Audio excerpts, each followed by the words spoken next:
Ahoy, everyone! My name is Bobby Shortle, and I'm here with Nick Rocco Scalia, and we are the Intrepid Filmographers. Every mini-series we chart a course through the full filmography of an under-discussed genre or journeyman filmmaker, and in this expedition we do our best to try and be explorers, using our years of film knowledge to help guide us, but always being open to discovering new things about the medium we love so much. This week we continue our special expedition into the films of Peter Jackson, and enter the next phase of his career with the Oscar-nominated Heavenly Creatures, and talk about a very happy event, because that's what they call it at the end. The day of the very happy event. Hey, Nick, how you doing? I'm doing pretty good. Every time we record the show is a very happy event. I agree. Other than when we talked about Meet the Feebles, that was not a happy event. I'm still recovering from that. That was 2 weeks ago, and it's still the brain bleach thing. I think is still pretty necessary for that. Yeah, absolutely. I just need to keep watching movies to push it out of my brain. Yeah. Old enough now where, like, after if I watch a certain amount of more movies, it'll leave my brain. The middle part of my brain. I hope so.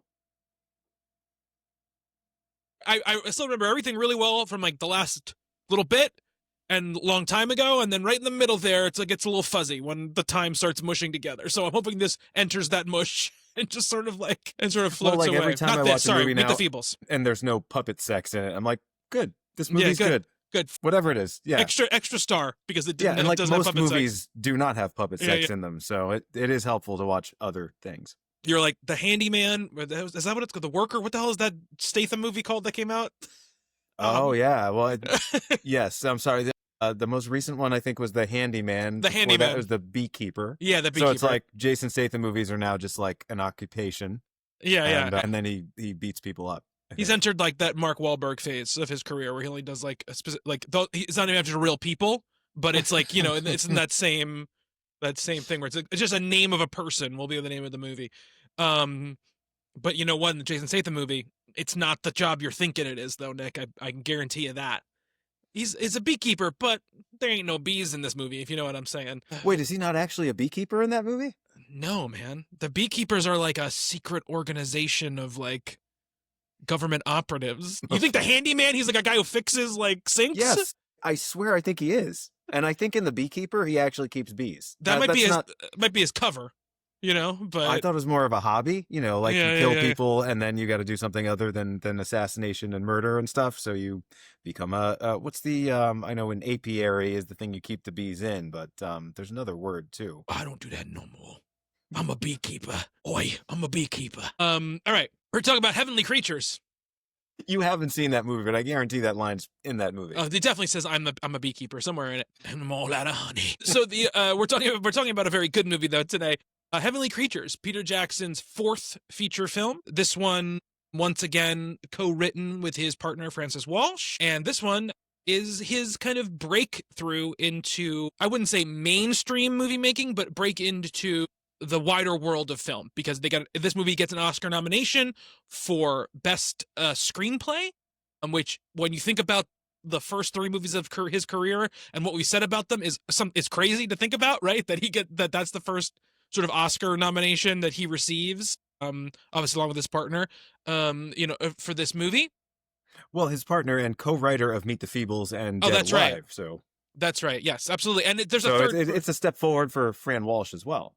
Yeah, and is a third? Is it just the two of them? There's just two of them on this script, two of them on this one, yeah. Yeah. There was a co-writer on the last one. On Brain Dead, right? And on two of them on Feebles, yeah. Yes, this is the first time. Yeah. So I guess this is their first movie, just together, the two of them. Just the two of them.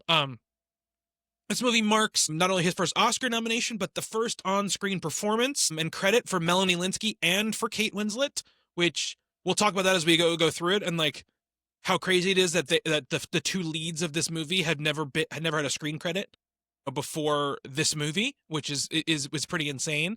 So this movie once again is a period piece. This takes place in the 60s. Obviously, it's based on a true event.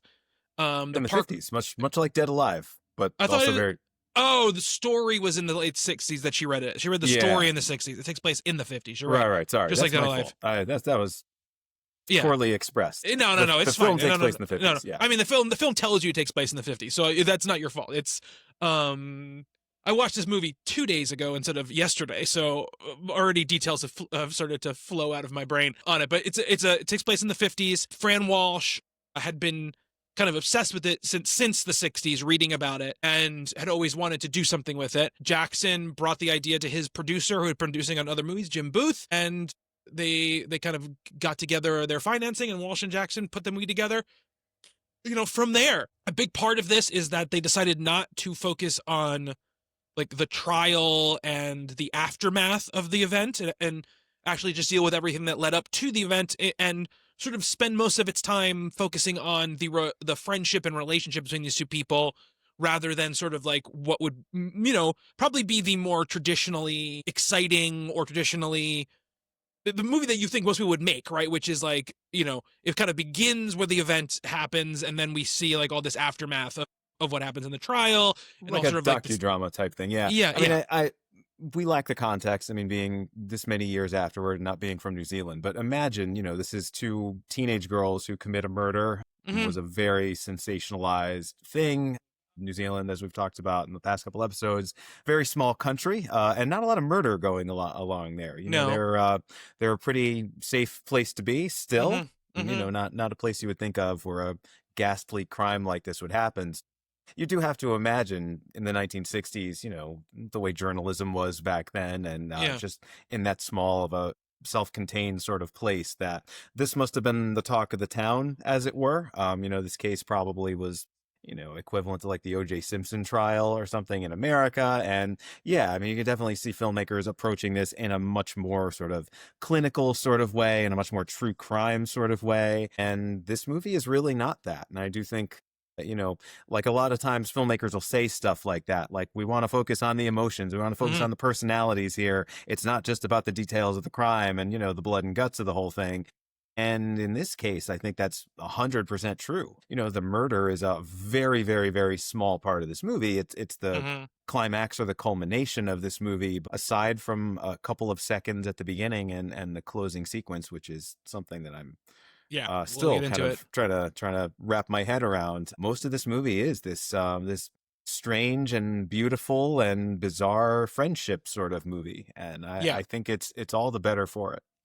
And I mean, I think in doing so, right, it makes the event much more impactful because of the fact that we spent all this time leading up to it, right, and sort of seeing the sort of descent into what caused it, right. And I think Walsh and Jackson, they did a lot of research, right, reading, not just like looking at like accounts that were happening after the fact, going in and researching and looking up contemporaneous articles and reporting, and all of the diary entries that are in the movie are from the actual diary of Pauline, and so there's a lot of care taken here. It's shot in Christchurch, New Zealand, which is where it happened.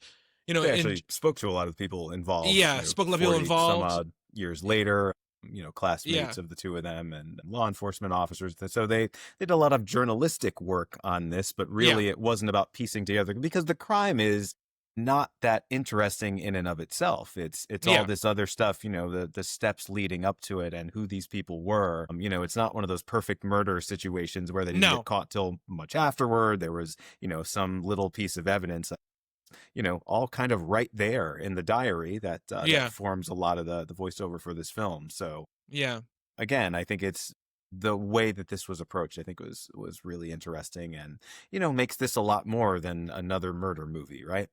Yeah, absolutely. And, the biggest part obviously is casting the two girls, what they have to do. They see 500 girls looking to find who's going to play Pauline. And then Melanie Lynskey is 15 years old when she gets cast in this movie.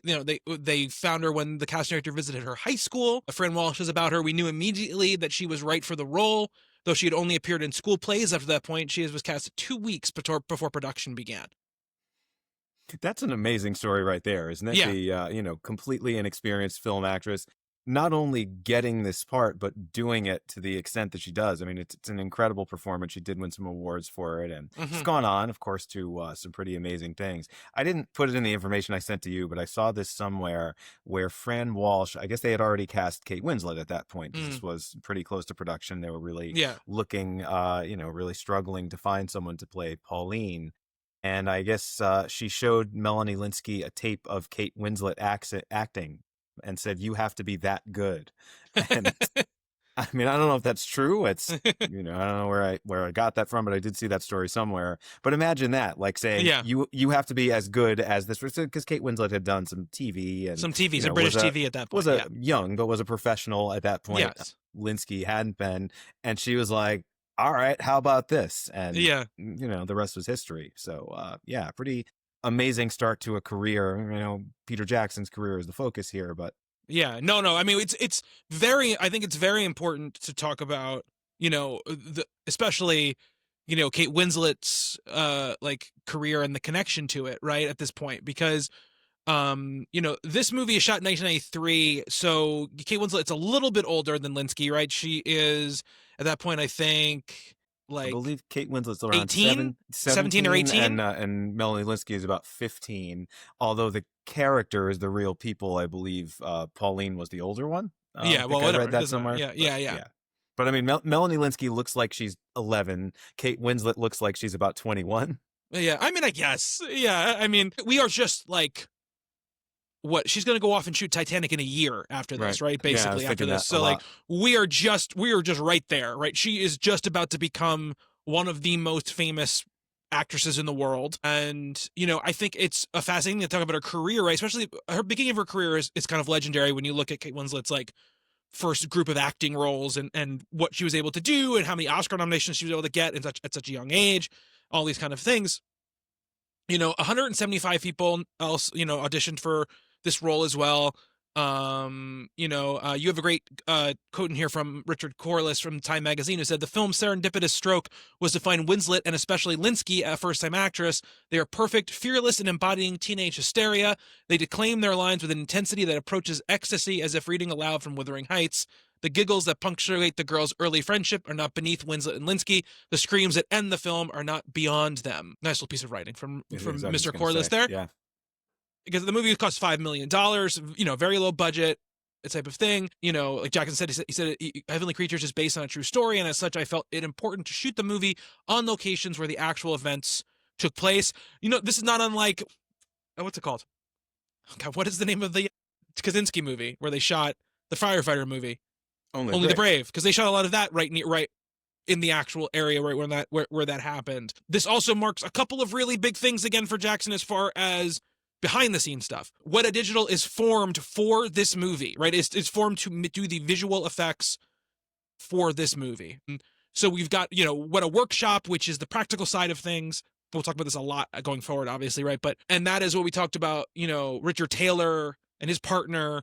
That's their domain, is the physical effects, where they're building these sort of like clay looking like costumes and not animatronics, but, you know, whatever, things for the kind of soldiers, the imaginary soldiers. And then the digital effects are now done, you know, by like an offshoot of that company as well.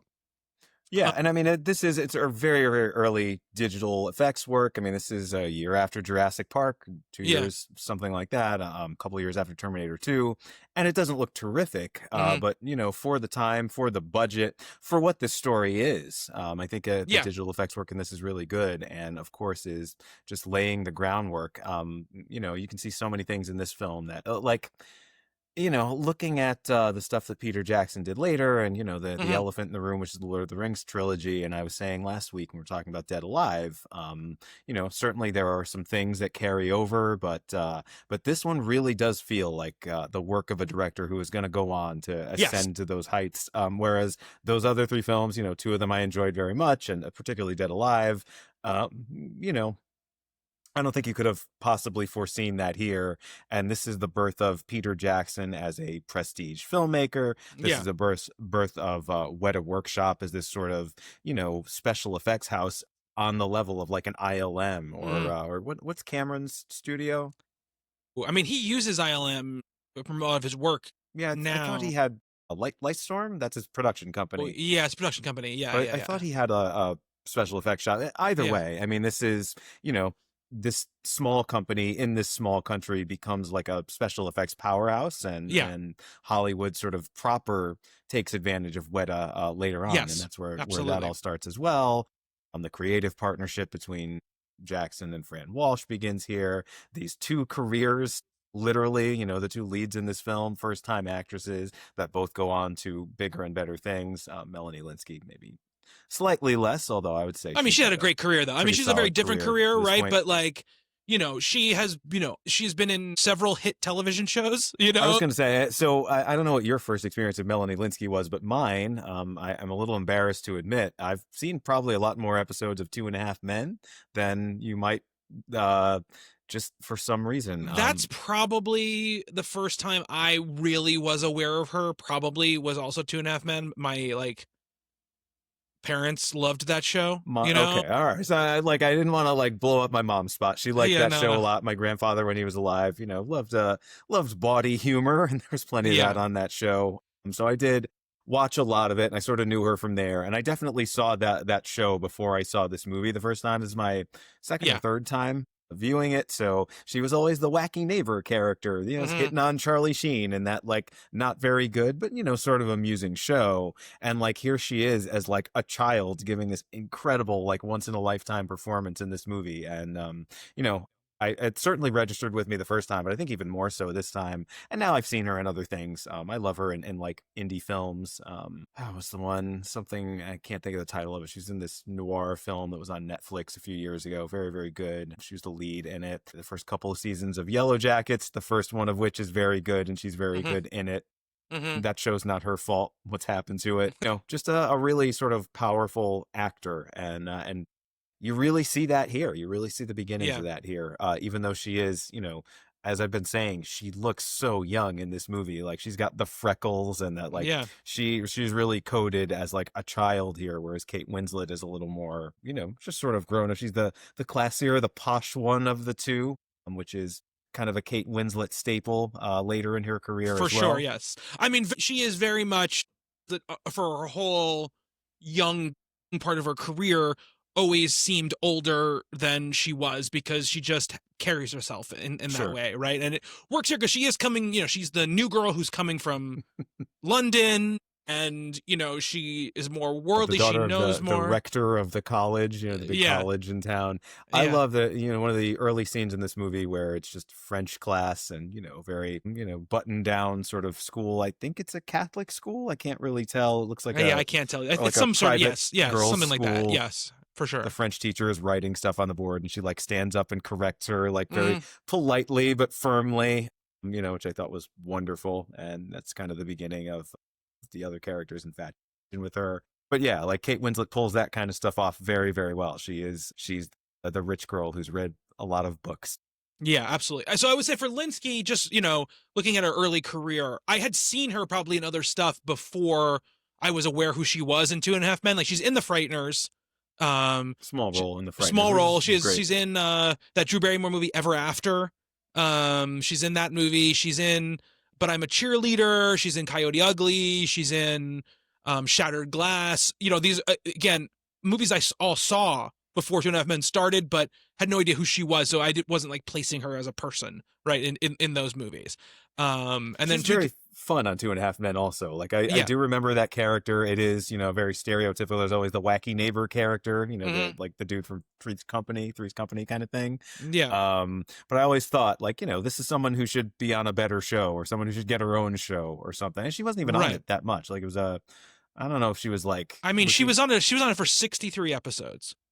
Okay. And there was probably more. I mean, there's 7 million episodes. Yeah. What I'm saying is she wasn't she was only a regular for 3 years. And then after that, she just became a recurring character, basically, who would come back every once in a while. So she's in most of her episodes in the first couple of years. And after that, she's not on it as much. Gotta imagine that paid well too. Yeah, I bet it had to have, right? So, and then obviously Winslet is a whole other ball of wax. We'll just look at her, her filmography very, very quick and how she started. Get a chance to look at that. Yeah. I mean, obviously Titanic is the one, the biggest movie of all time at the time, and it's not too long after this, but she had to do some stuff in between. I mean, she got some pretty good notices for this one.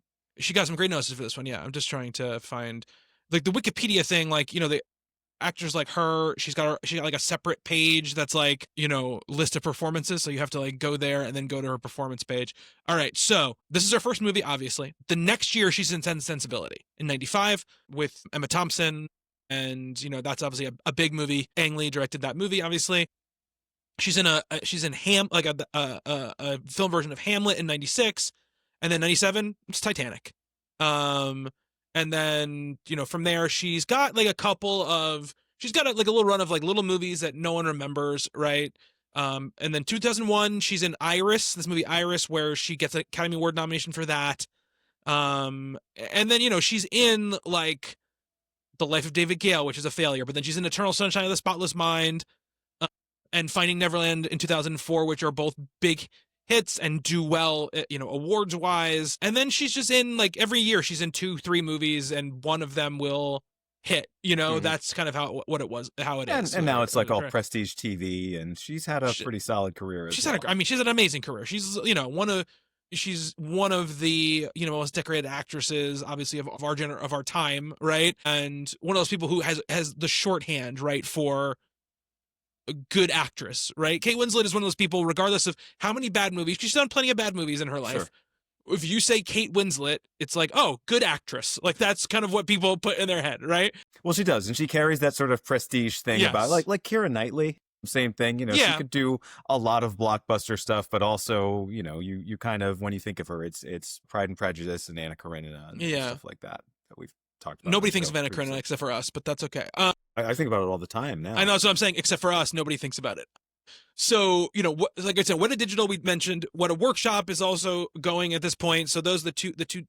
What a Digital at this point is George Port is supervising digital effects. There's only about 30 shots in the movie, but it's the beginning of something, right? It will be the genesis of something.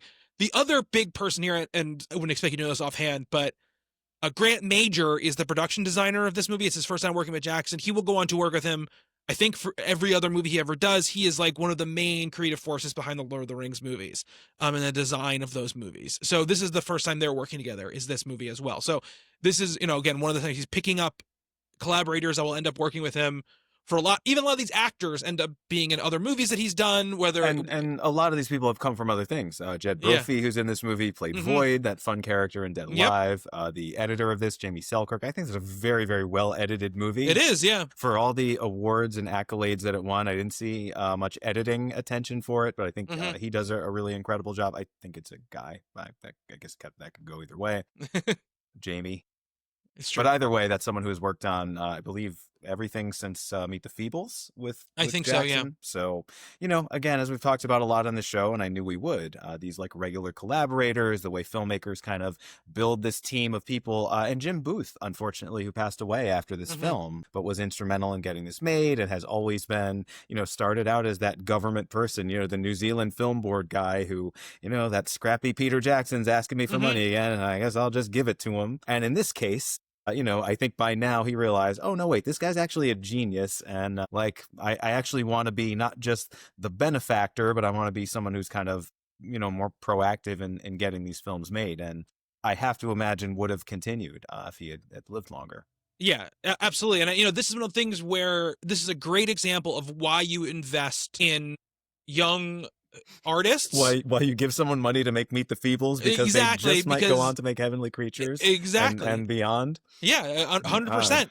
I don't know if that's smart money, Bobby. Doesn't matter. It's funny money. It's nobody's money. It's true. So it doesn't really matter. But it's like, and this movie especially, I think is what the blank check people would call his guarantor, right? The movie that goes like proves that it's like the down payment for what's going to come, right? It proves he can handle mature filmmaking. He can handle real actors. He can make a quote unquote to the outside world real movie, right? It gets him in the studio system and then leads to obviously the big time stuff that will come very, very soon for him. But let's keep on talking. The posters for this movie, compared to what we've seen before, right? Like it's, very stately looking thing, these two actresses, like a sepia tone photo, and then just these critical notices, right? It's a lot of text on these posters.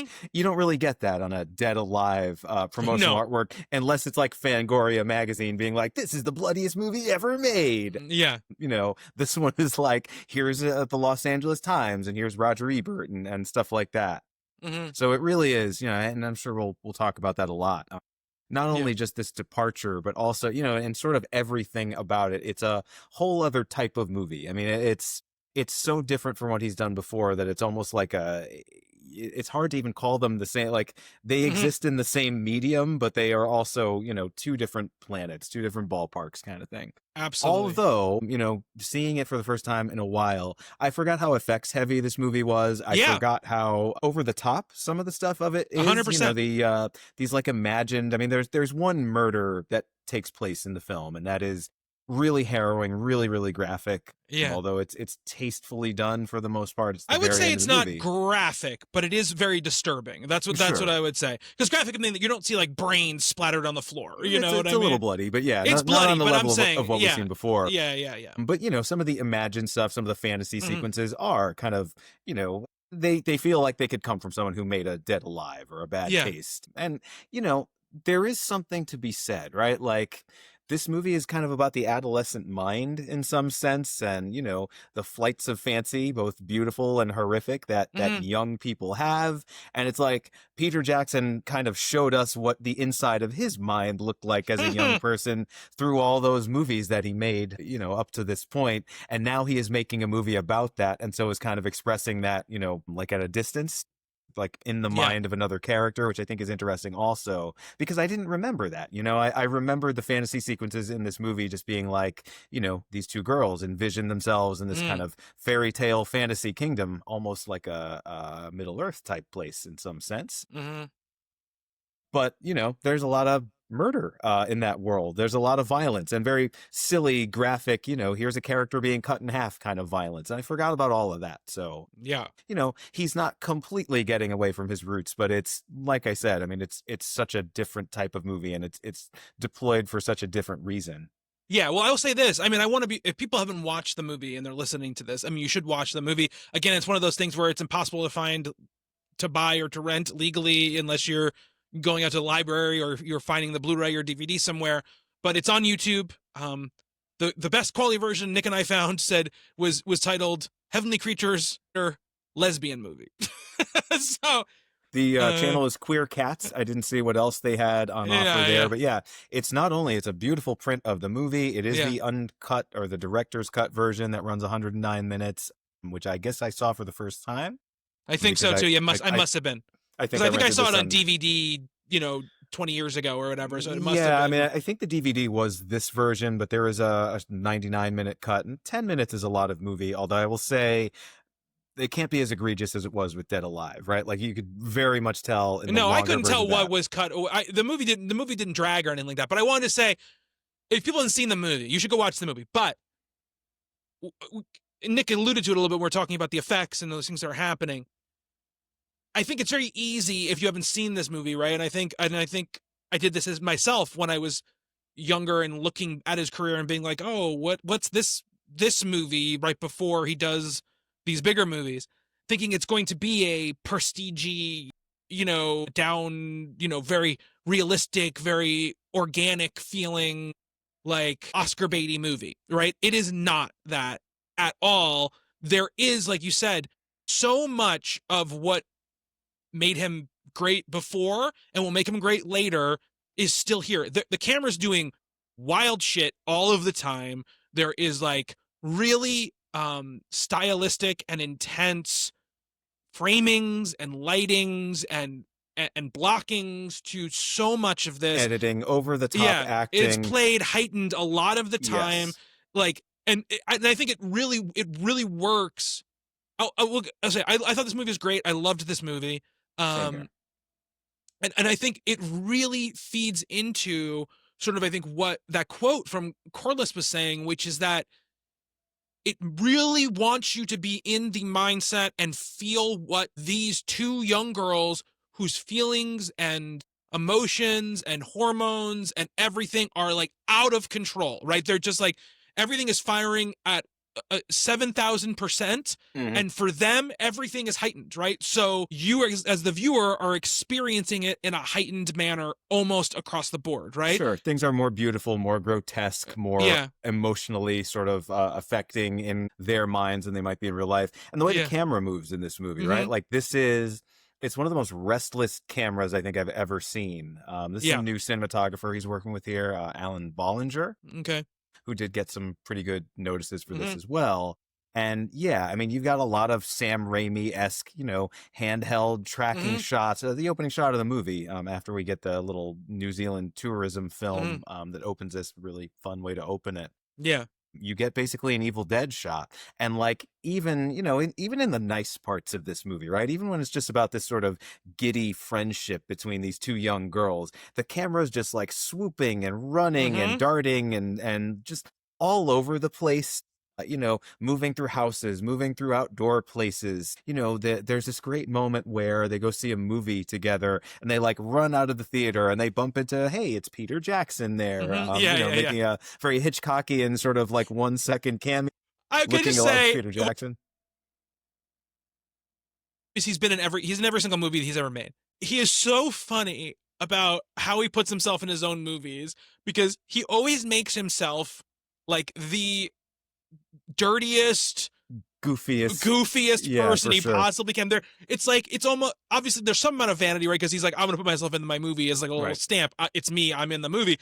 But he does so in a non-ego way, right? Where he makes himself like the class, the village. He's not playing like a handsome police officer or lawyer or psychologist or something. No. There are characters like that in this movie. But yeah, that shot is, I love, it's been a long time since I've come out of a movie with that sort of rushing, adrenaline feeling. But like so much of the camera work in this movie throughout is just like that, where it's just, it never stops, There are quiet moments in this movie, but even then, the camera is just all over the place. It really, I've never been a 14-year-old, but I imagine that's sort of what it's like to just have like your hormones and your emotions just sort of like flooding through you and like life just kind of rushing by in this like giddy and terrible and sad and amazing and wonderful sort of way. We get a lot of shots here that are, and again, New Zealand is a character in this movie. This is, as you said, he did want to shoot in the real locations. We got a shot where Kate Winslet's character is like running on top of a wooded hill that is, oh my God, very Lord of the Rings. I mean, it's kind of the same composition. It looks very much like that. They go on holiday together. Can you imagine living there? Yeah, well, that's what I mean. Like, it's a country that looks like a fairy tale kingdom just by itself, and Jackson is so good at shooting it that way. Like, the moment just before that where they like jump into the lake together, and it's like, this might as well be Middle Earth, and soon it would be. Soon it will be. But yeah, I mean, I think it perfectly mirrors, how these characters are and how they kind of live in fantasy, and their whole life is kind of this, very, very heightened, romanticized, violent sort of extreme sort of world that they live in. And yeah, I mean, it's a lot of form follows function here, and it's just the maturity of this movie, even though it is about, in some way very immature characters, I think is kind of breathtaking. I mean, he pulls this off in a way that is just mind-blowing to me. It's a very tough tightrope to walk, where we don't want to sympathize too much with these characters because they commit a pretty horrific murder at the end of it, meditated and with a lot of malice, and yet I don't know, we're kind of on board with them a lot of the way here, and we seem to understand them. I mean, we never justifies what they do. No. But we do understand kind of where their heads are at, kind of through this entire thing. And, even though there are times when this goes almost into comedy, Pauline's father is this, almost sitcom-y sort of character, but then he has a moment where he walks in on her, in a compromising situation. And this character who's been like comic relief the entire time, there's this moment of heartbreak with him. And the way that it's able to kind of do both of those things and mix them together like so seamlessly is really, I mean, he's still a young filmmaker at this point, and yet he's doing things that, the masters of the game are, doing in their films. Yeah, absolutely. I mean, I think just in that opening, right? Like this movie's no Forrest Gump, but we start with, we start with this sort of very idyllic newsreel-y breakdown of this little town in New Zealand, right? Christchurch. And, I'm assuming it is shot for this movie and not archival footage. I mean, it could be archival footage, right? I feel like it is, because there, all the bicycle stuff, like that kind of doesn't really register. I know, here, but but Peter Jackson, like, again, once again, this movie, high degree of difficulty so many times in this movie, but the way that it, like, he juxtaposes that with also this, like, the cut to that screaming right in the woods, and like these quick insert shots of them running with blood on them, and then cut with that like weird fantasy of her on the boat with the family. Kate Winslet on a boat. Yeah, exactly. Like right away, I was like, he was oh, predicting man. me. Maybe that's what James Cameron saw, and he was like, yep. I can put her on a boat. But You think that's how that all began? Yeah. Yeah, exactly. You just saw that. Because she is a little bit like Rose from Titanic styled in those shots. She is, yeah. But what I love is that he's not afraid at the beginning for you not to know exactly what's going on, right? Because we start the newsreel footage, we cut to real life, right? And then we immediately are cutting back and forth to a fantasy life as well. And I think, I think it's obviously on purpose that it's color graded and looks the same as that like idyllic, how wonderful things are sort of in this town sort of footage, right? Because it's really meant to tell you like this, none of this is real. Like this town was never this perfect. Their lives were never going to be like this, right? And I think immediately he's trying to tell, like he's showing you that, but you don't really know it until you're much deeper into the movie, right? Because I think about halfway through the movie, I'm like, in a good way, not in like a confused way, being like, I wonder when, like, where this thing is going to come back, right? Like, what is this thing on the boat with her, or whatever. So a great little seating there, and being willing to have people sort of confused, but also curious at the very beginning, right? And I think also smart for people who do know the story, for people who were coming for, this is like a murder story. Give them some taste of it right at the beginning. Blood. Yeah. Right, so they're like, okay, no, I know sure. it's coming. I immediately you give people a sense of like, okay, who's ever captaining the ship knows where we're going, right? They know where the port is. So I don't have to be worried that it's not going to give me what I'm looking for at the end. Okay, so I can kind of relax a little bit more into the movie and figure out like, okay, what happened here, right? But it's also a little bit of a misdirect, right? Because if you're a New Zealander and this, I mean, this has got to be, it's a legend, right? This is something that, again, because New Zealand is the kind of place that it is, you've heard of, your parents told you this as a cautionary tale or something. Right. It's a boogeyman story. Yeah. And so, here's a little bit of Sam Raimi camera work and a little blood right at the beginning, as you said.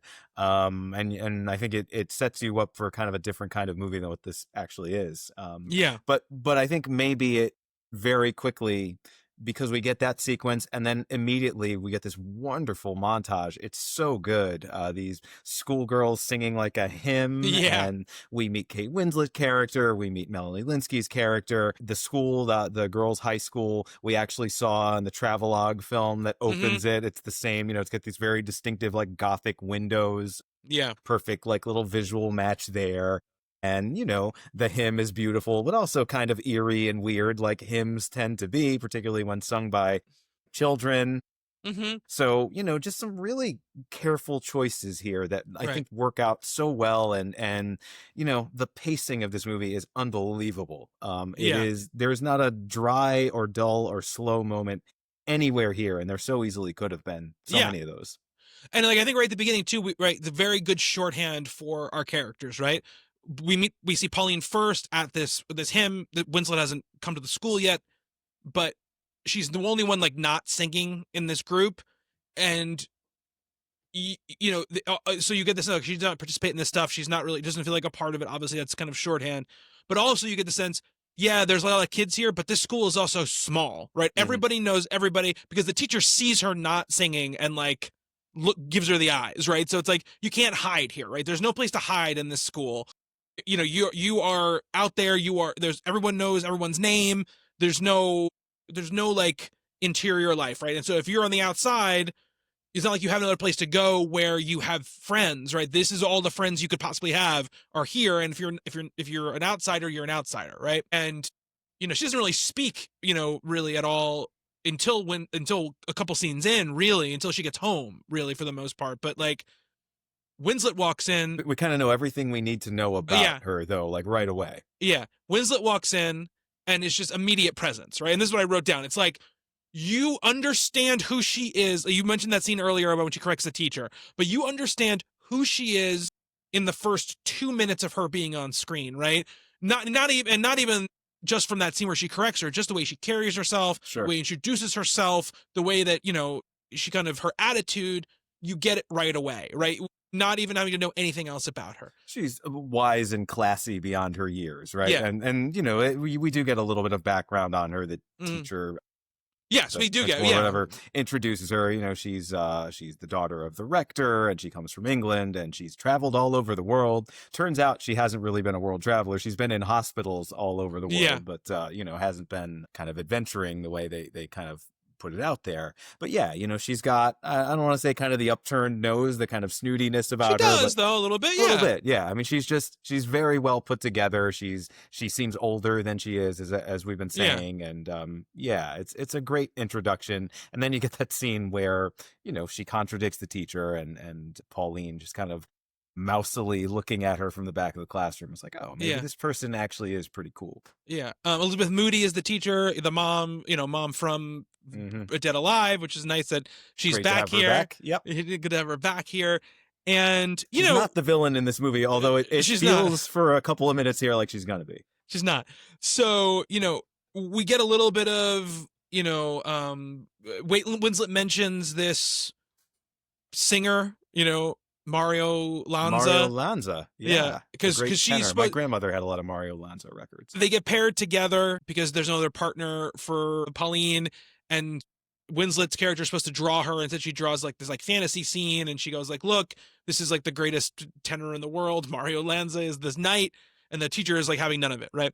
But immediately you can, you know, Lynskey goes home, Pauline goes home, and like she has a Mario Lanza record, and you know, she puts it on, and I just love how this movie develops, right? Because in this moment, yeah, she's like, you know, she's got like that like teen anger thing going on, but everything is feels sort of normal here, right? Like her dad's being a little silly, and she doesn't want anything to do with it, right? But it's not like this like, you know, heightened thing that where it's going to get to, right? Her mom is kind of like, just let her be, like, you know, whatever. And you know, through Pauline's perspective, they're annoying at this point, but they're just regular annoying for parents, right? And they're not what they develop to in her mind later on in the movie, which I thought, looking back on it when we get to the end, you know, you don't get, the movie builds and builds and builds where you're really only seeing the parents most of the time through the way Pauline sees them, right? And you're dealing with that,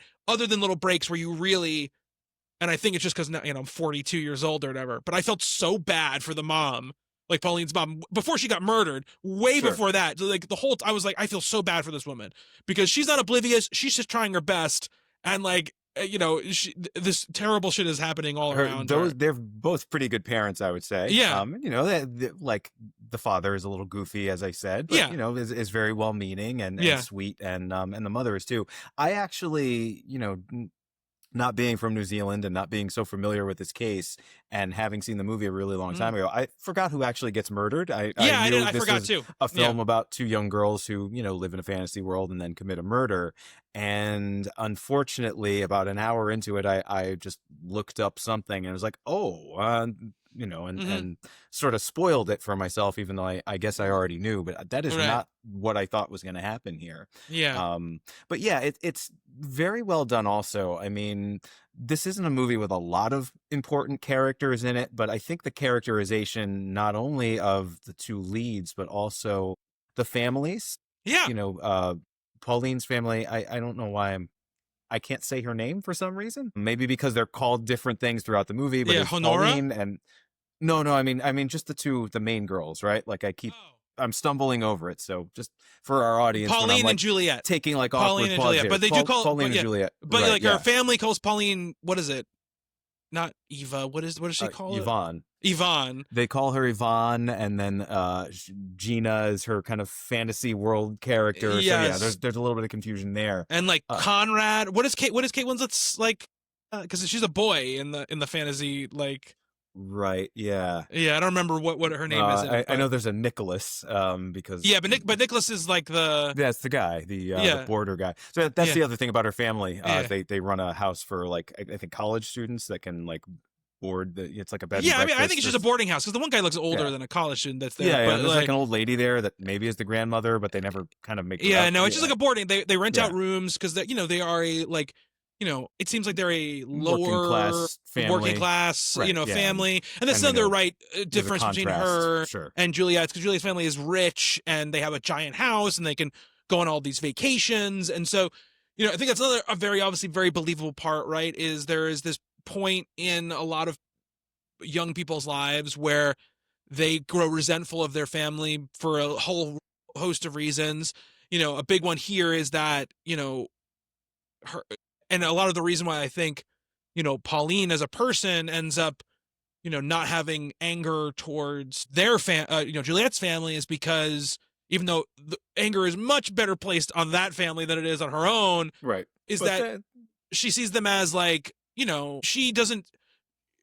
she's embarrassed of her social class and right. sees them as like the thing to aspire to, right? The Wealthy, thing you want to be.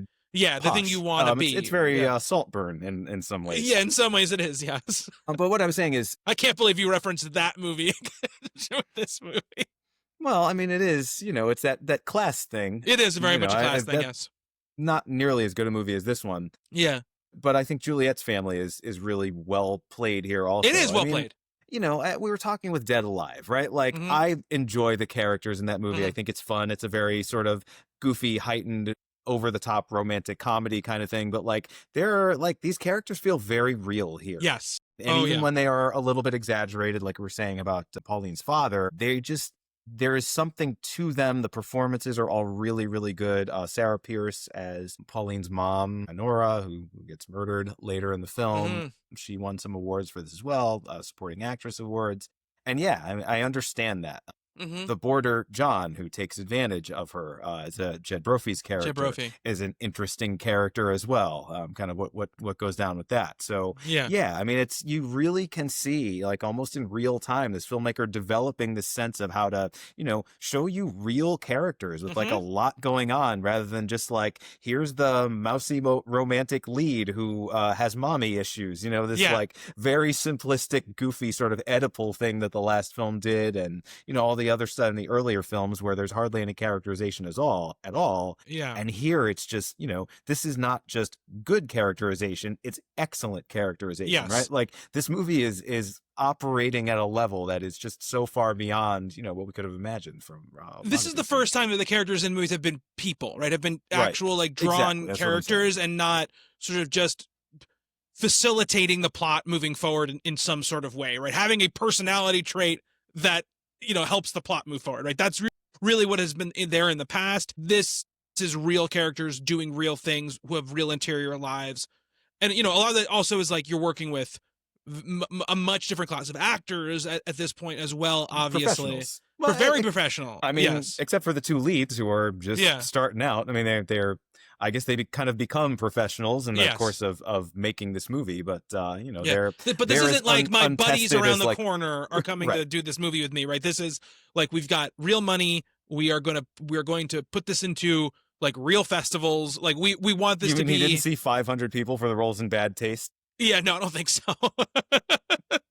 And so I think that is obviously a big part of this, right? Is that all of these characters have something going on. None of them are really villainous at all. I mean, I think like, there are things that I think Juliet's parents do, which make me sick, as a parent. I would, but I think that everyone has real interior lives. Like, I think that, Clive Marison, is that his name? The guy who played the father of Juliet. Henry, yeah. Henry, I think is really great in this movie. Like, he has a lot to play. Both of them, the mother as well. Yeah. The Susan Sarandon lookalike mother. Yeah. Diana Kent, I guess is her name. She's very good in it. And, you're dealing with, I think, also this time in a person's life where adult matters are becoming not only of interest to them, but they can't avoid them anymore, right? They're becoming things that are like really changing their lives, right? They can't, it's not just, my parents are in a weird mood for some reason. It's like, no, I know exactly why they're in the mood and I know exactly what's going on, but also not having the fully developed sense to really grasp everything that's going on and really understand like what what the sides are in any sort of situation and why someone would maybe be telling you to do something that you don't want to do. Like, they still have that kid thing where they hate that, right? So they're in a very, perilous position, and we see that it goes very, very darkly here, right? Where, they have all of that ego and hubris and idea that, like, these old idiots don't know what I'm capable of. They don't understand our genius. They don't understand our genius. They don't understand what we're capable of. Quickly, we're going to get published by the publishing houses in New York City, right? Like, we're going to be published authors. Then we're going to go to Hollywood, or at the same time, we're going to go to Hollywood, and we're going to be movie stars, and we're going to hook up with all these, Mario Lanza and James Mason, I think is another one they mentioned. And one of them really likes Orson Welles, and the other one really hates him for some reason. Pauline really likes Orson Welles. Juliet hates Orson Welles. No, it's the other way around. No, because Juliet's the one who's like, no, he's horrible. Burn his picture. He's terrible. Is it? Well, anyway, they watch The Third Man at one point. They do watch The Third Man, and then they get chased by very, very much.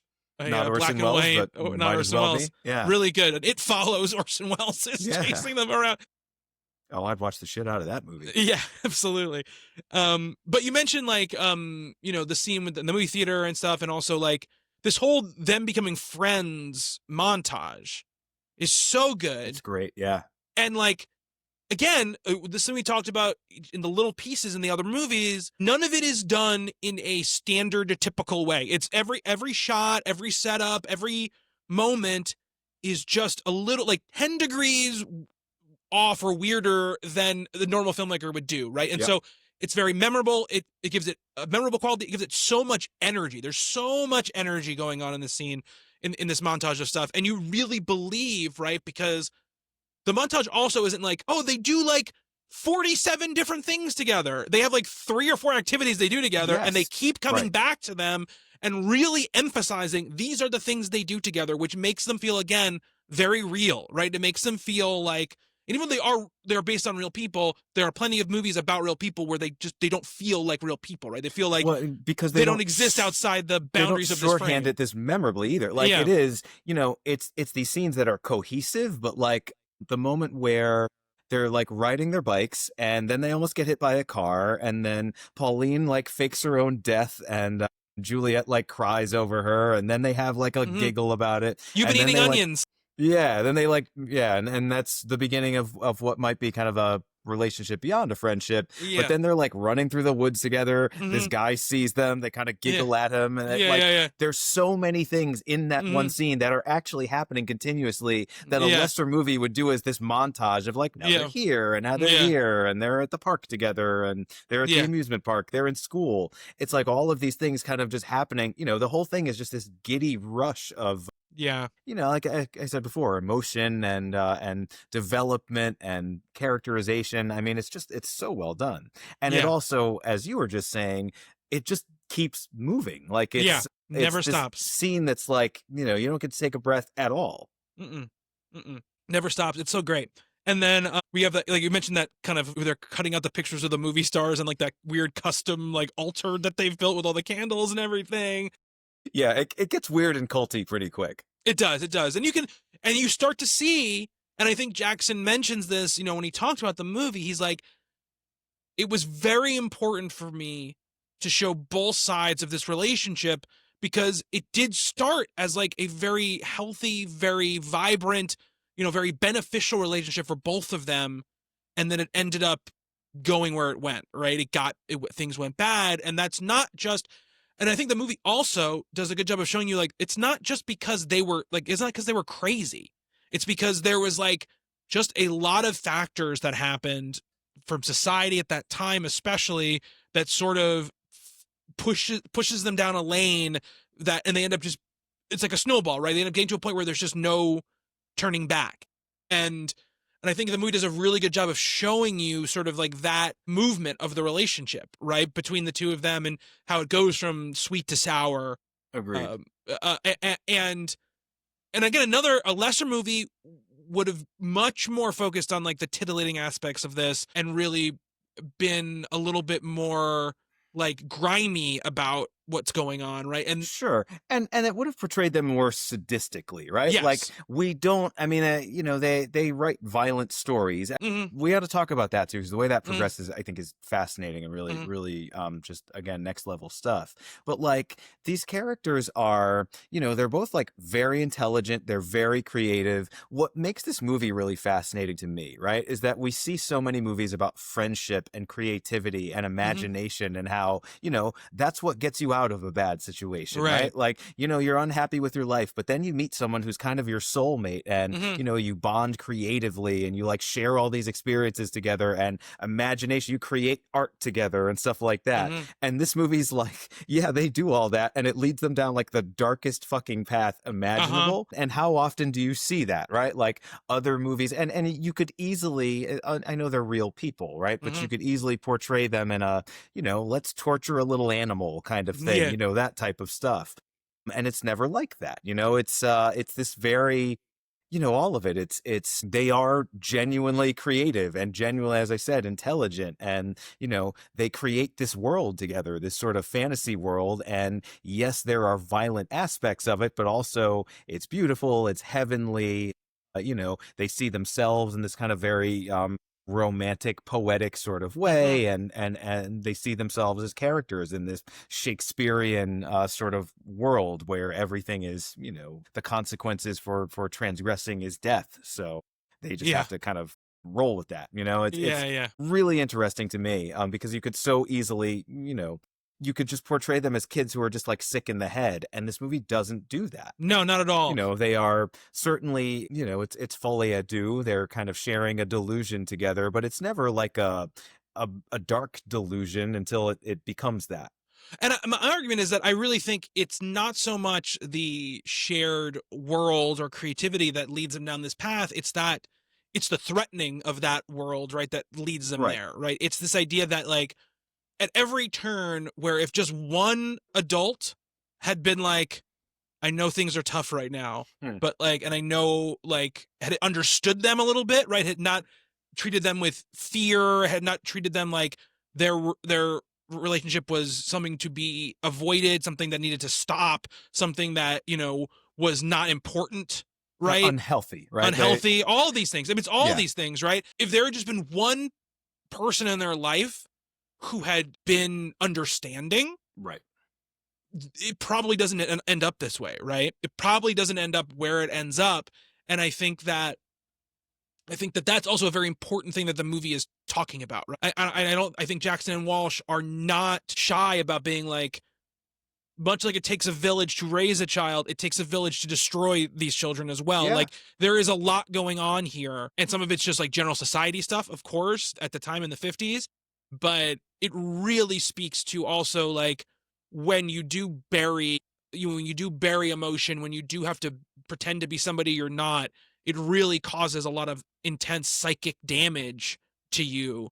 And it's very prevalent in this movie, that I think that idea that's happening. And I appreciate that. Maybe I'm psychoanalyzing too much here. Maybe I'm looking at the meta movie a little too much about Peter Jackson, but I mean, so here's Peter Jackson, this guy who has a good relationship with his parents. His mom let him bake monster masks in the oven, as we talked about, for Bad Taste. He's a precocious, creative, interested, a kid who kind of has a lot of the same characteristics as these two.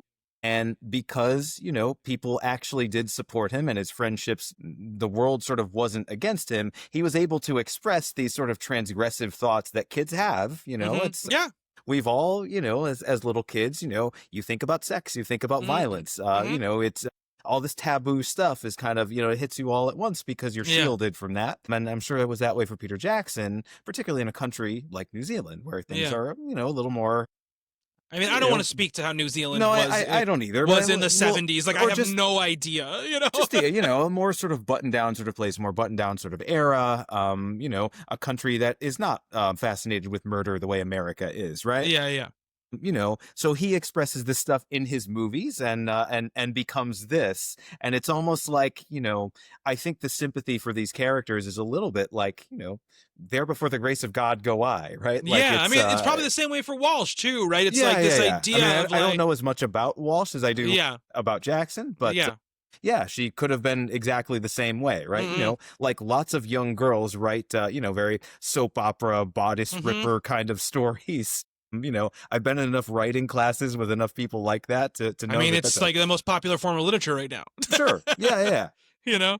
So definitely. But it's I think he sees a little bit of himself in them, and that's what I think makes them so good as characters. Yeah.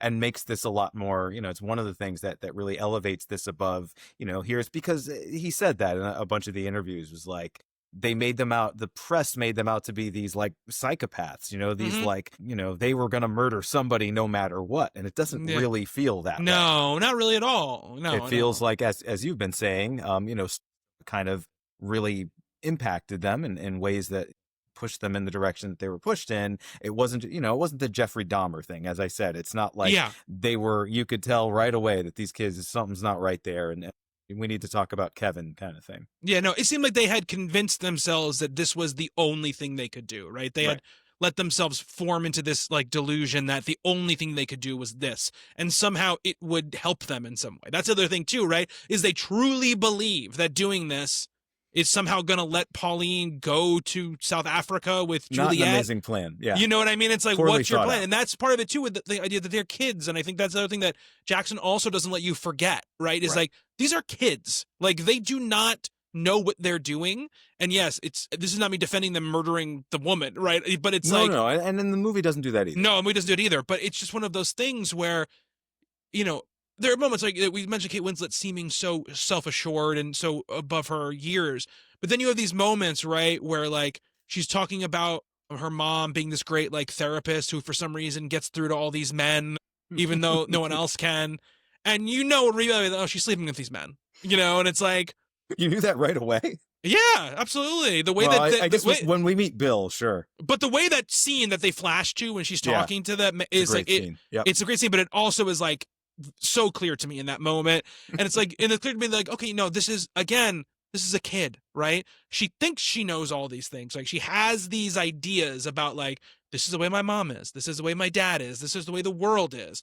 And I'm 15. I know that these are the way the things in the world are. Much like we all at that age are like, well, particularly a kid who's read a lot of books. Yeah. But you're also like, you are struggling or want so badly to understand and put a shape on the world, right? And to feel like an adult, because you feel like you're so close to being an adult at that point that you kind of get above your station a little bit, because you feel like if you really just say like, I know what's going on, people will think I know what's going on. So like, that's, and I think a lot of it is there, and I think we get this idea of like, when they're on that vacation, right? And they're like they're building those sandcastles or whatever. And, is that before or after? That's gotta be before the tuberculosis stuff, right? It is, yeah. Okay, so let's talk about that first, because I was going to go to the tuberculosis thing, but we'll wait on that.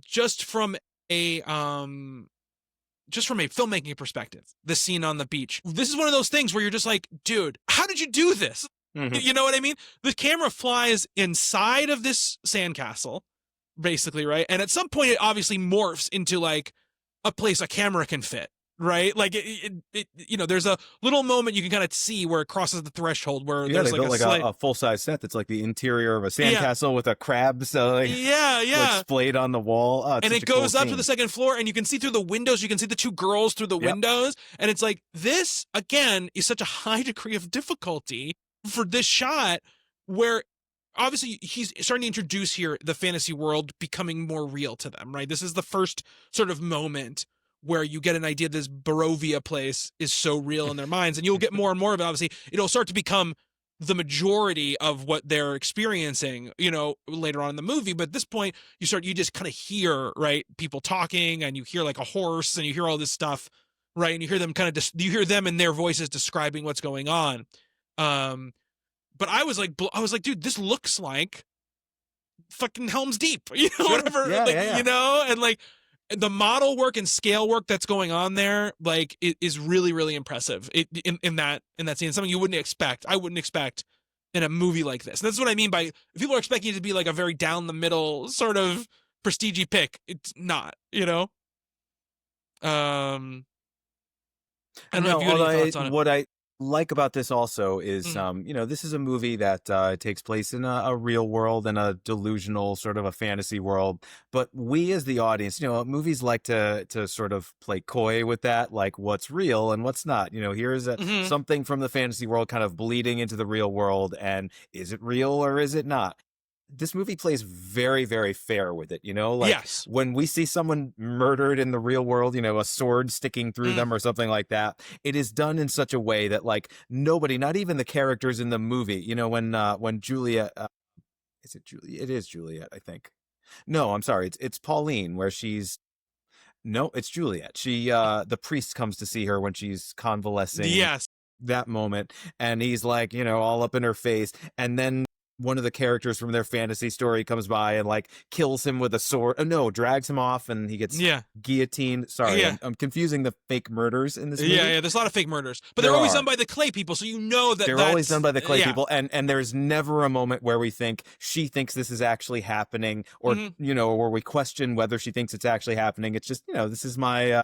This is the fun way my mind drifts when someone is talking at me. I really like that. Me too. I think because that seems true to the characters. Like they don't seem so crazy that it's like, they are thinking that these people, these characters they've imagined are coming to life. And the movie is very, very clear that that's not what we're supposed to think. That's not what they think. And that's not what this is about.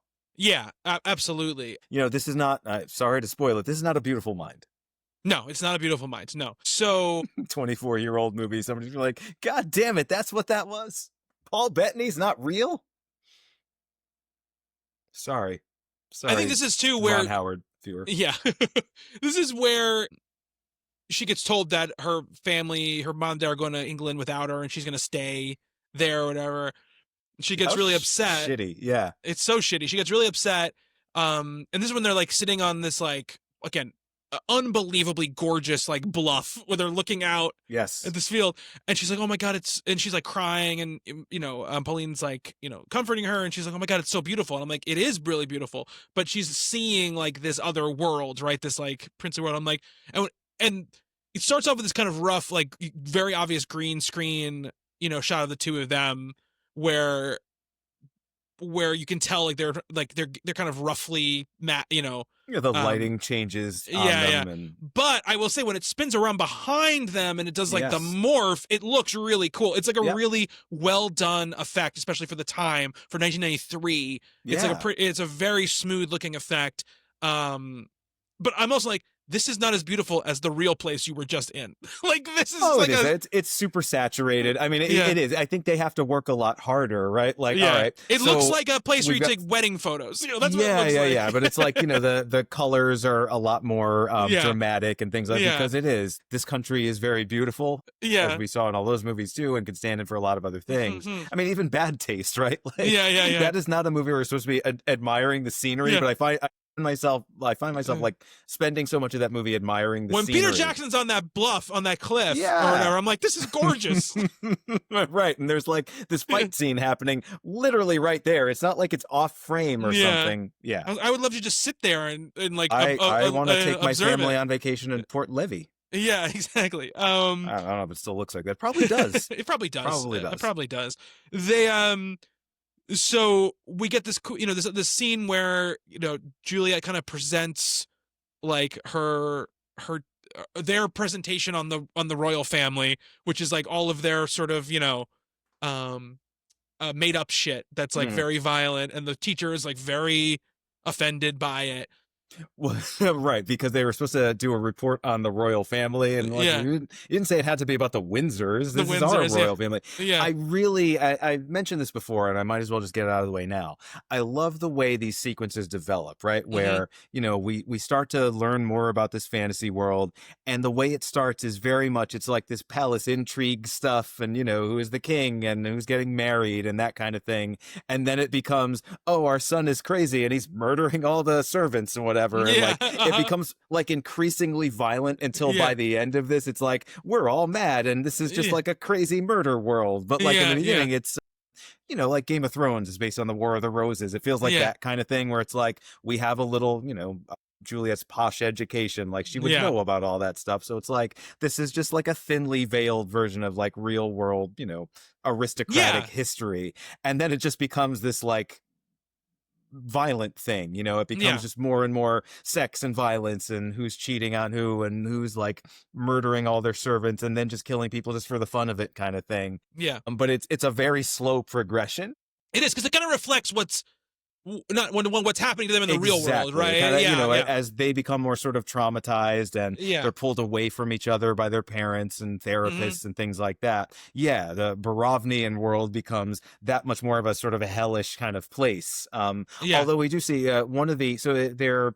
we get and all of this stuff is just established so well, right? So Pauline makes plasticine models. We see her like it's like clay. She's making horses and things like that at the beginning. And then they start to make, they start to build the characters from this world so that when we were in the fantasy world, as you were saying before, we get these latex costumes. So all the people look like, chess pieces or something like that. These like plasticine model kind of figures.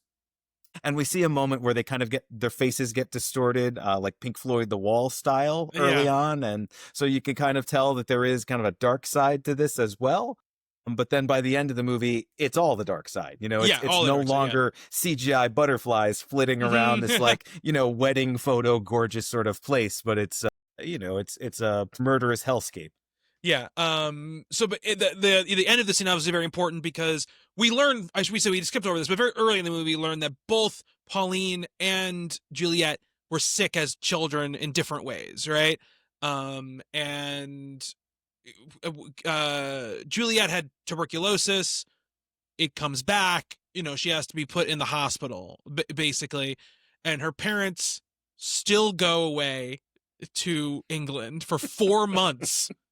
And in that moment, again, it's just one of these things where sometimes you look at somebody in a movie and you're like, you are just going to be a big person in movies, because this scene, Winslet plays it so much differently than she's plays every other scene. He like 10 years drop off of her, her personality, right? She's a scared little girl whose parents are not going to be there for her, right? And again, it's one of these things that it's just part of this equation that kind of sets them down this road where, and again, it's another thing too, where just little things that the other people in their lives don't do, right? Where it's just like her, Pauline's mom in that moment, in this sequence, if she had been like, man, I feel terrible for Juliet, because she obviously does. She obviously knows what her parents did was messed up, because she says her parents obviously aren't going away now,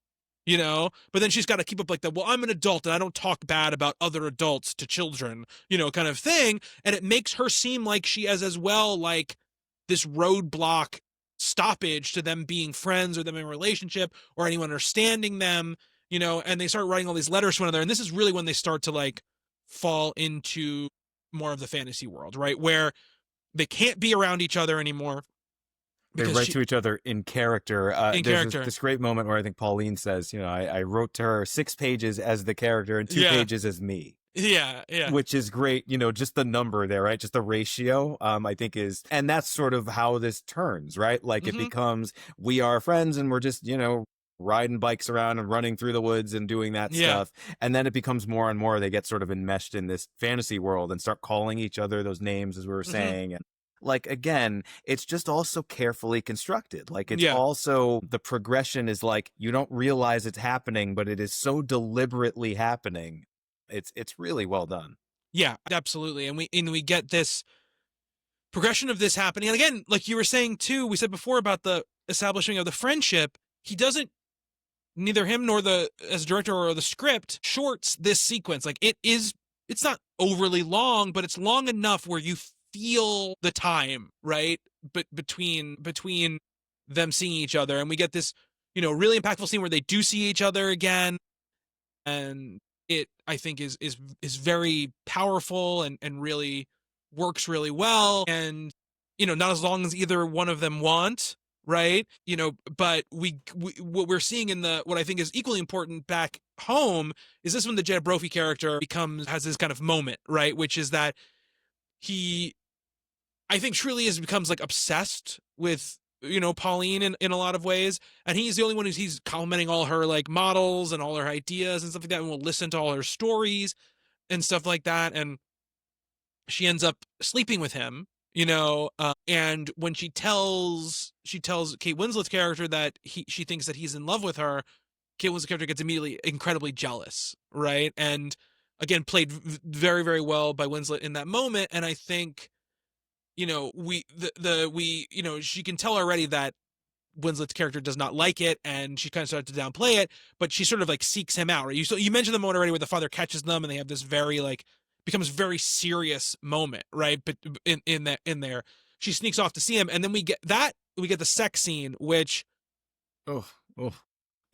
It's crazy. And again, this is one of those moments where I think you really start to see Pauline is the one who has a slightly more trouble distinguishing reality from sort of the fantasy world she's building up her head, or at least they are starting to like bridge over into one another, right? Well, she like disassociates when he's doing his thing with her, which he is taking advantage of her, obviously, but she went to his place, right? He's kicked out of her house and gets an apartment in the city, and she goes to see him, and while he is getting what he clearly has wanted since the first time he saw her early in the film, and other things set up perfectly. She's kind of living in the fantasy world, and and we're seeing that rather than what's actually, for the most part, and it's crazy happening. Like all the fantasy stuff is crazy. We got like this, like the articulation on these latex like costumes is really impressive. Like there's some good articulation in the faces. They especially look like people trapped in clay. It's really good. And some really great like creepy staging here, where it's like, she's trying to stay like in this dissociative state, and she's getting like popped out of it like every once in a while. And you get these great scenes where like the sort of clay, Juliet, stand-in is like almost turning around to see her, but it always kind of like cuts away or does some interesting sort of move whenever she does. It's very Eternal Sunshine. It is her Eternal Sunshine. Another Kate Winslet movie. In many ways. Just a really impressive sequence, I think. And hard to watch, but very, very well done. Yes, very, very well done. And then as Julie gets out, and we get like the beginning of the kind of next phase, which is sort of like the gay panic phase of the movie, I would say. Yeah. Where the Dr. Hume sort of like catches them holding hands in the back seat, and immediately like goes to the other parents and is like, there's this great moment again. So like this movie is so confident. I think that's maybe the word I want to use more than any other with this movie.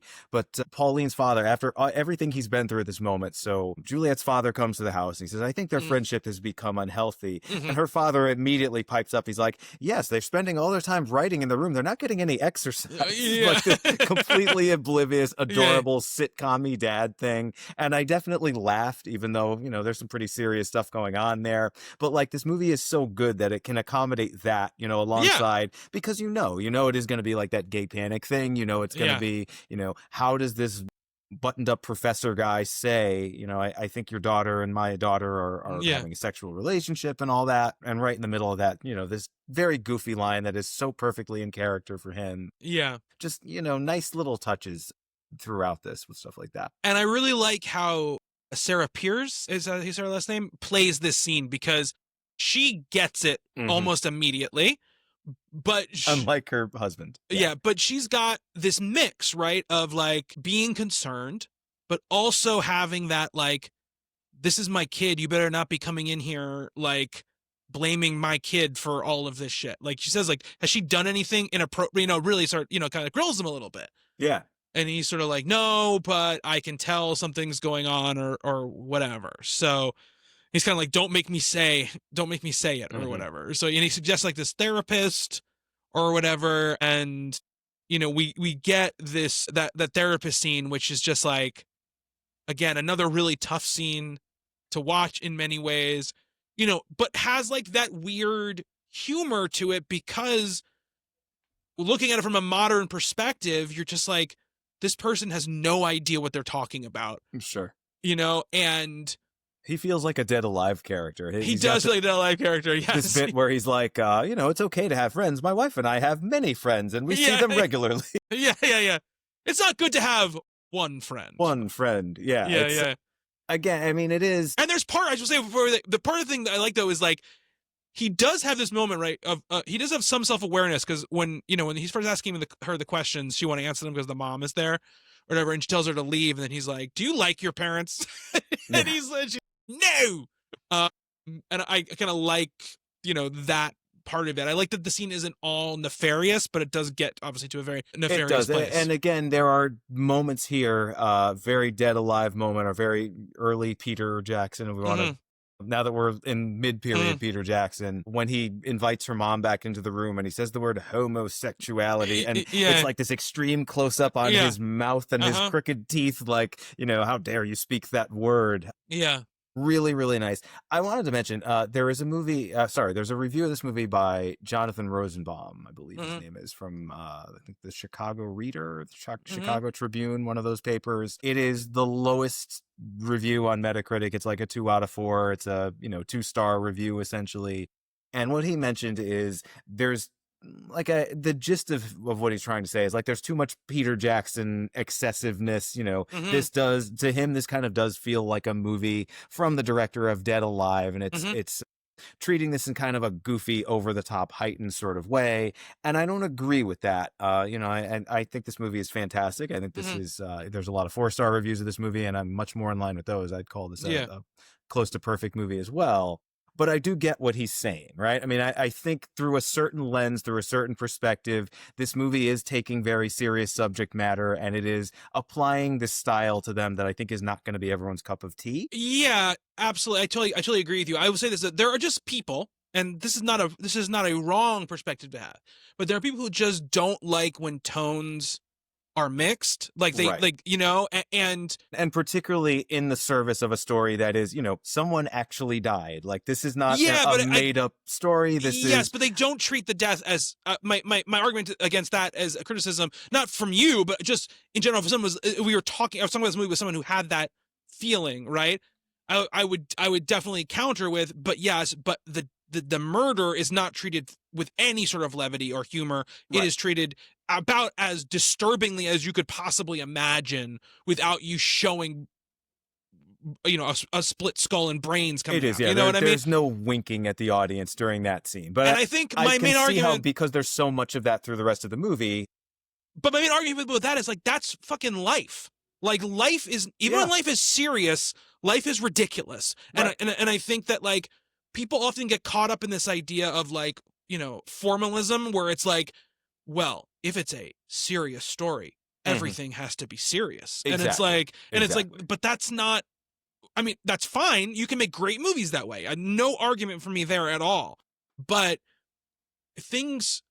what makes this movie special is the fact that it is not that, right? If this movie is told straight down the middle, like treating everything with preciousness or with like the severity that, someone on the other side of the event would lend back to it, you probably aren't getting as close to capturing the actual emotions and feelings that are happening at the time on the ground, right? It's like, it's that same argument for like Pride and Prejudice, like we were talking about Joe Wright. It's like, you don't treat it like it's a period piece, because when it was written, it wasn't a period piece. It was a modern story.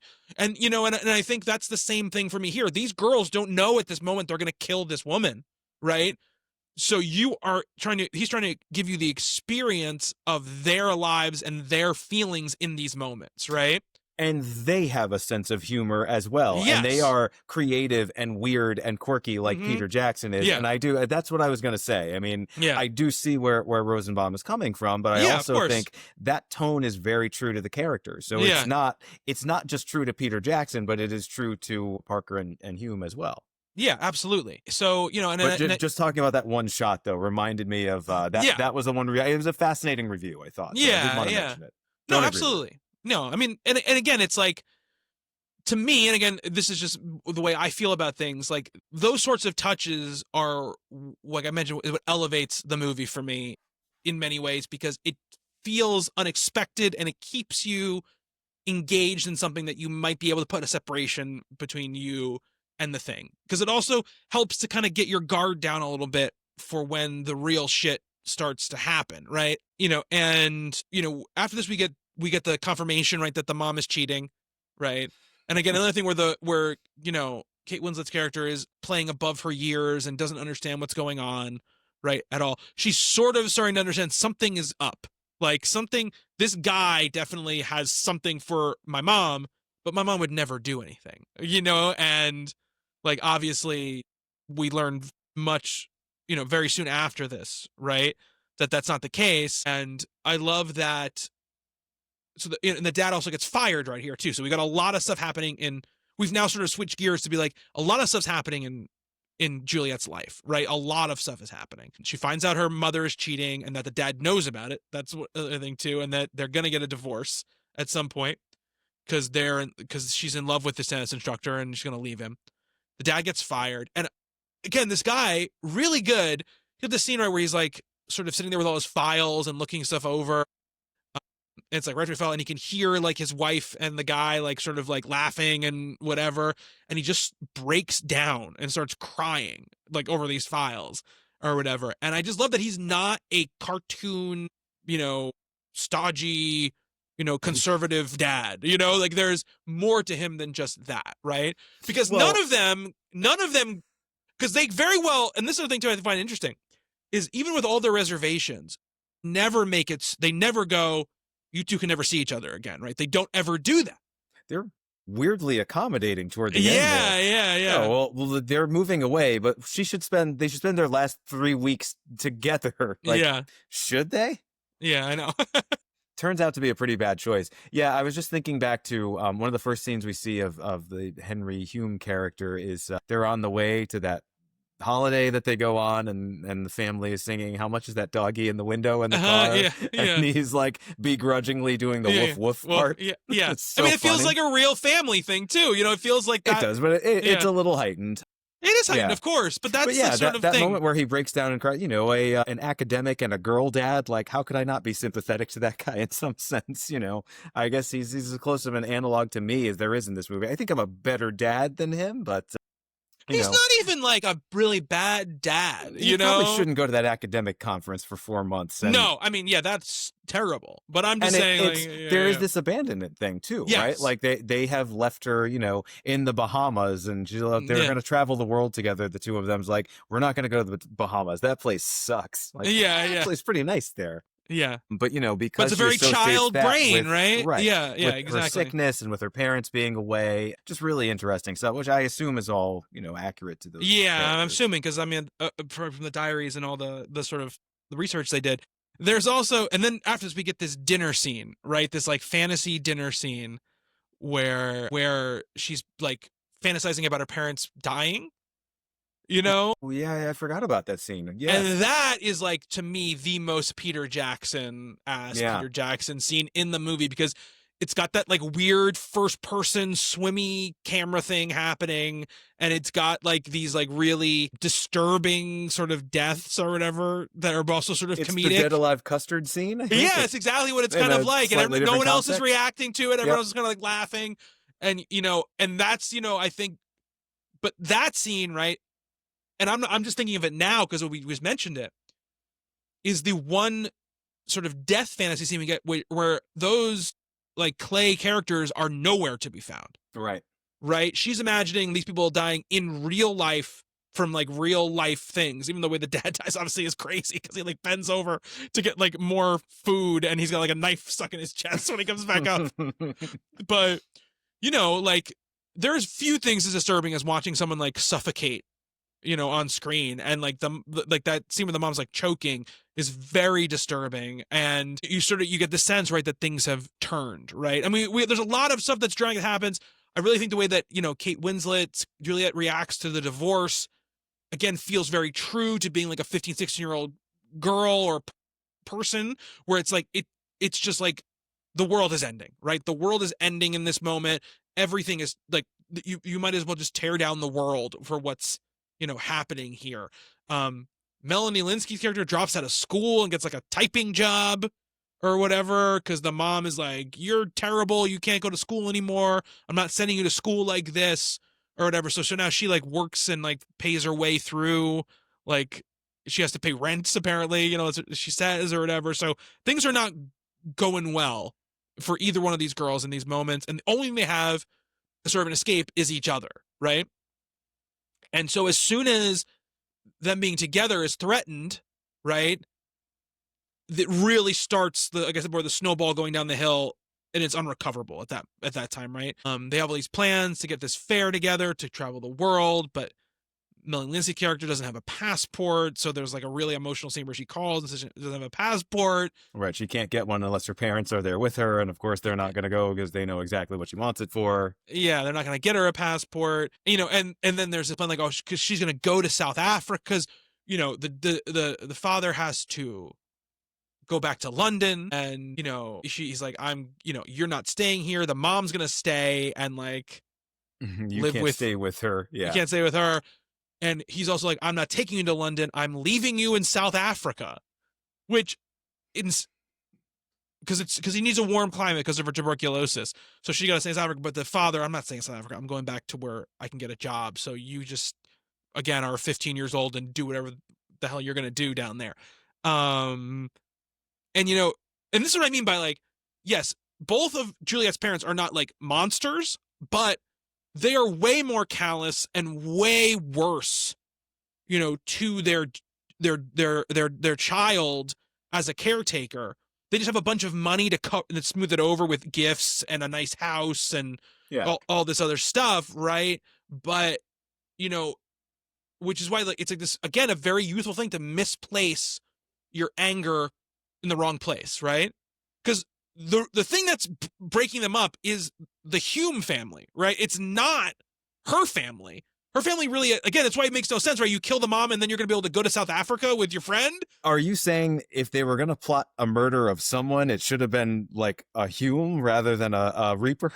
Yeah, kind of, but I'm not saying that the real people should have died at all, obviously. But what I'm just saying is like, it's this idea of this misplaced anger, right, and frustration, and this place where like, she's pointing it towards the easiest target for her, right? It's not none would be the correct target for murder, but the correct target, the correct target for the scorn belongs somewhere else, right? And what her mother is trying to do is just protect her, right? It's just like, obviously I can't let you, you're 15, I can't let you go to South Africa with a random, alone with this girl. Not like her parents are going to be there, right? It's like, it's just going to be you and this girl. That's never going to happen. Like, it's just a ridiculous thing to ask for. You know what I mean? And she's doing it not because she hates her. It's a selfless thing. She's trying to protect her child. Whereas as Juliet's parents are just, acting, I think, very selfishly, even her father. And you get that scene, right, where Juliet's mom comes and is like, I think we should let them spend their last couple weeks together. She's mostly been difficult. To shut her up. Yeah. Yeah. And, you can tell, like, Pauline's mom is like, she hasn't spoken to me in weeks. And you can tell Juliet's mom's like, oh, well, I mean, that kind of sucks, but, like, you just come let her stay. You know what I mean? Like, it'll get better. It'll get better. Don't worry about it. Like, she doesn't really care. And again, it's the selfishness, right? She doesn't really care about anything else but her own well-being, right? She just wants her daughter to seem happy so she can ignore her again for a while and go back to her affair. You know what I mean? It's just like this. I was just thinking back. Do you remember Juliet has a little brother? Yeah, and she's kind of cute with him. She kind of like is cute with him for most of it. Do we see him again? Not after like the first half of the movie. I don't really. Yeah, think. like he not after like the beach when he like destroys the sandcastle. It's like, where did they send him off to? That's true, because when they go to England for 4 months, what do they do with the brother? Yeah, I don't know. Weird. Boarding school or something? Maybe. Yeah, I guess it's probably what it is, right? But like, he's never seen, mentioned. He just disappears from the movie. He's like retconned out of it. But in that moment where the mom is like, she hasn't spoken to me in 2 weeks or whatever, so terrible, for her and for this whole situation. And obviously, by then you kind of know exactly. Like, I didn't remember which parent was the one that got killed. And at that point, you kind of know, right, what's going to happen at that point. But I felt so bad, especially knowing what's coming, right? And then again, Melanie Lynskey is so good. I mean, she's terrific throughout the entire movie. But it, like, when this turning point happens that you were just mentioning, which it is, I don't know if they quite have made the plans yet, but we get No, the I sense, haven't yet. Yeah. the snowball effect has already happened. We Hmm. know kind of how this is going to go down, and just the coldness and the calculation, and Hmm. like, she is terrifying here. And Yeah. it is, it's not your usual murderous child in a movie, Hmm. that very sort of, Macaulay Culkin in The Good Son thing. Because it feels really, really real. It feels Yes. very, there's something very true about it. And just her facial expressions and the way the character kind of goes about things, she, like, her last diary, it's like, I made sure I did all the chores, and Yeah. I treated my mother very, very kindly that day. Yeah. That's terrifying. So it's really, Very really tough terrifying. to watch. And it's just, again, So you always have your head on a this swivel. this child, this little girl who is in school plays, Yeah. delivering that icy of a performance in this Yeah. moment, Hannibal Lecter style. It's like, she's definitely going places. Yeah. Yeah, I'm sorry. It's great. I mean, I will say in this thing we go back to almost another kind of montage-y thing, right? These couple weeks they spend together before they're supposed to leave, but there is always there are two new tints to it, right? There's definitely the much more like romantically charged part of it that is very much on Front Street now, right? That we have a love scene between young the two lovers. of them. They're going to run away together. Yeah, it's changed into that, very much. And I will say too, especially knowing how young they both are in the scene when they kind of do the love scene, he does manage to make it not exploitative. He manages to kind of use enough creativity in it where it's not, you're never really there are some tender moments. He doesn't shy away from there being tenderness and intimacy. It's not all fantasy world stuff, right? No, but it's about as innocent and as chaste as you could make it, yes, without, yeah. He's making the point without, because and not sensationalizing either. Not right. It being like, look at this, it's like two women, it's not like that, which it very well easily could have been, especially in this era of filmmaking. It would have been a very easy thing to do, and it would have been widely accepted as well, right? So this would have been a selling point for the movie. Yeah, I think. And he's very careful to not do that, and I'm happy about that. There is this crazy, again, Peter Jackson moment where when it kind of happens at the end, there's this tower that has the word sin written on it, and it explodes blood out of it, when it goes off. I'm like, what? Shining style. Yeah. And this is where they sort of. Is this before or after the Orson Welles? This is right around. I think this is right after, because I think before is the Orson Welles thing. I think that's what leads to this. Is the Orson Welles thing. Right. Yeah. Yeah. They go see The Third Man. And it's great. And I love, again, good digital effects, however they're doing it, where he looks black and white, in this kind of color world. Very good comping. I don't exactly know how they did it, but looks and his really actor, good. They got to play Orson Welles. Looks like Orson Welles. Like young Orson Welles, Third Man era Orson Welles. Yeah. And you know what? It looks way better than what would have happened 10 years later, where they would have tried to digitally insert real Orson Welles into those scenes. You know what I mean? You know what it looks better than is the 1994 film Forrest Gump, which won a lot of awards over this movie. Yeah. Probably shouldn't have. I like Forrest Gump, don't get me wrong, but I don't really like it anymore. I really liked it back then. It's been a while since I've seen it. I don't really like it. I watched it in the last couple of years, and I was like, this movie is batshit insane. I cannot believe, forget about the quality of it, just going this movie was agreed upon by the world that this is mainstream. Yeah, take your kids to this movie. Yeah. Yep. And it's insane, that movie. It's crazy pants. But we all turned out okay. We all turned out fine. Probably better than if we had seen Heavenly Creatures. I did not see that movie in 94. I know that. No.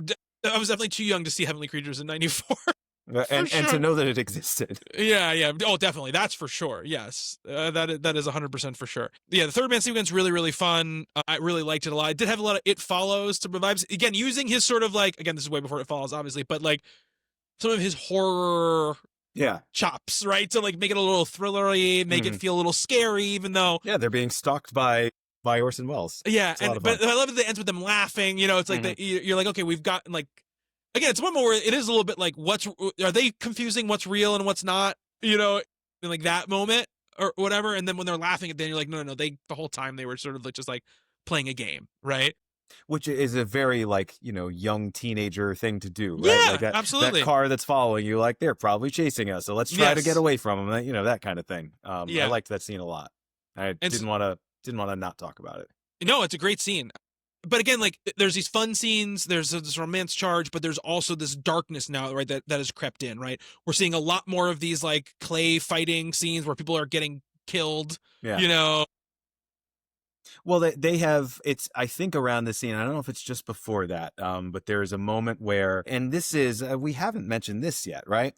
The voiceover in this film is Pauline's character. It's her actual diary, right? Yes, Like all the diary entries are the real diary yeah, entries. I mean, she's another great device, another wonderful thing. We see her getting the diary in Christmas 1953. We see her getting the diary the next year in Christmas 1954. Her New Year's resolution, right? And the next year's I've changed. She kind of says something like that.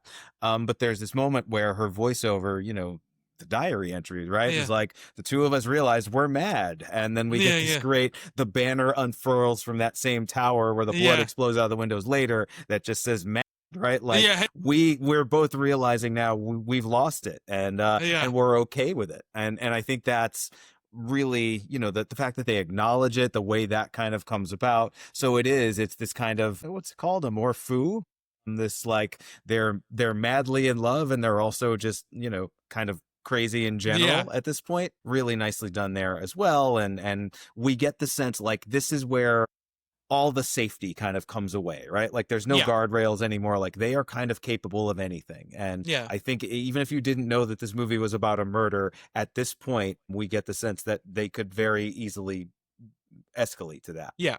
And now, for them, the stakes are life and death for them, right?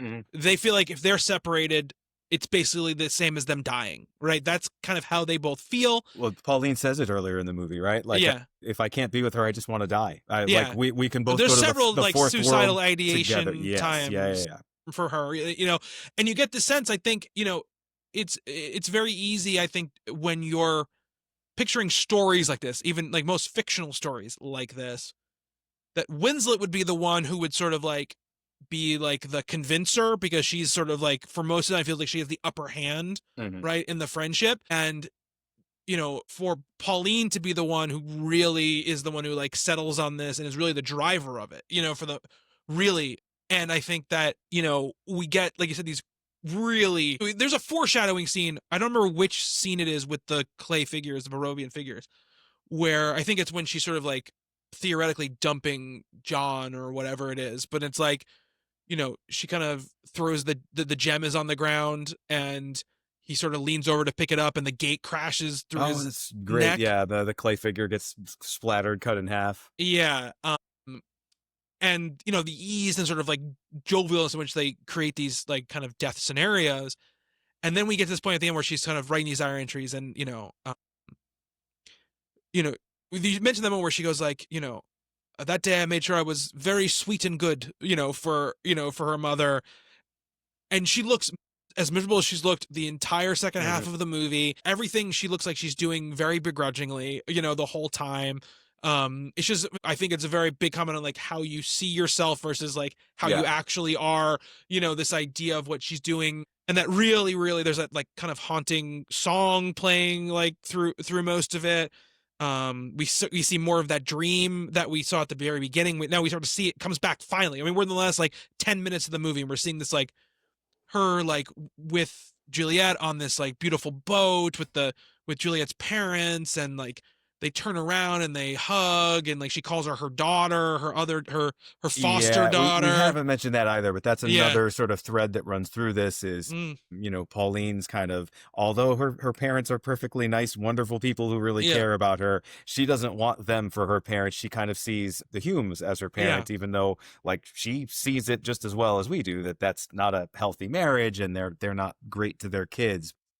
Because again, they're wealthy, they're posh, they're educated, they're worldly in ways that, she knows she can never be. Well, she wants to be a part of that family. Yeah, that's another sort of weird, disturbing thing. But related to her character. 100%. And the last diary entry, the day of the happy event is like the title of the thing. And because like, we're resolute now. It's interesting that I thought that I would have, reservations or feel guilt, and I don't. It's very chilling, right? Yeah. And this is when we get to this point, right? All of sort of the comedy is gone, right? We are completely in, like, he's treating this event the way it needs to be treated, right? Well, in the now movie. we're in like full on docudrama mode, right? Yeah. Like we keep getting these close ups of clocks. We're seeing this day play out kind of, as it actually happened, where they were, whatever came out in the trial and everything like that. The events of this invite, they go up, on a, I think it's the same park we see in the opening, that travelogue film. Also, they go to this place. This, yeah, it's the place they're running through area. too at the very beginning too. Yeah. And I think, like, we get this very, very premeditated. Right? They find like they decide they're gonna put a brick in a sock, and that's how they're gonna do it. And it's like the last day she's basically gonna be there, so she's coming over. She brings her fruit, and I think, especially you're seeing this, especially right through the Winslet character, where she has a little bit of like the fantasy has fallen away, right? Because now she's realizing, like, this woman's being sweet, like she's a person, like, you can tell she's, and again, Winslet is so good because she doesn't say, there are no lines, like she doesn't say that, she never has any doubt lines, she never says like, I'm not sure if we should do this.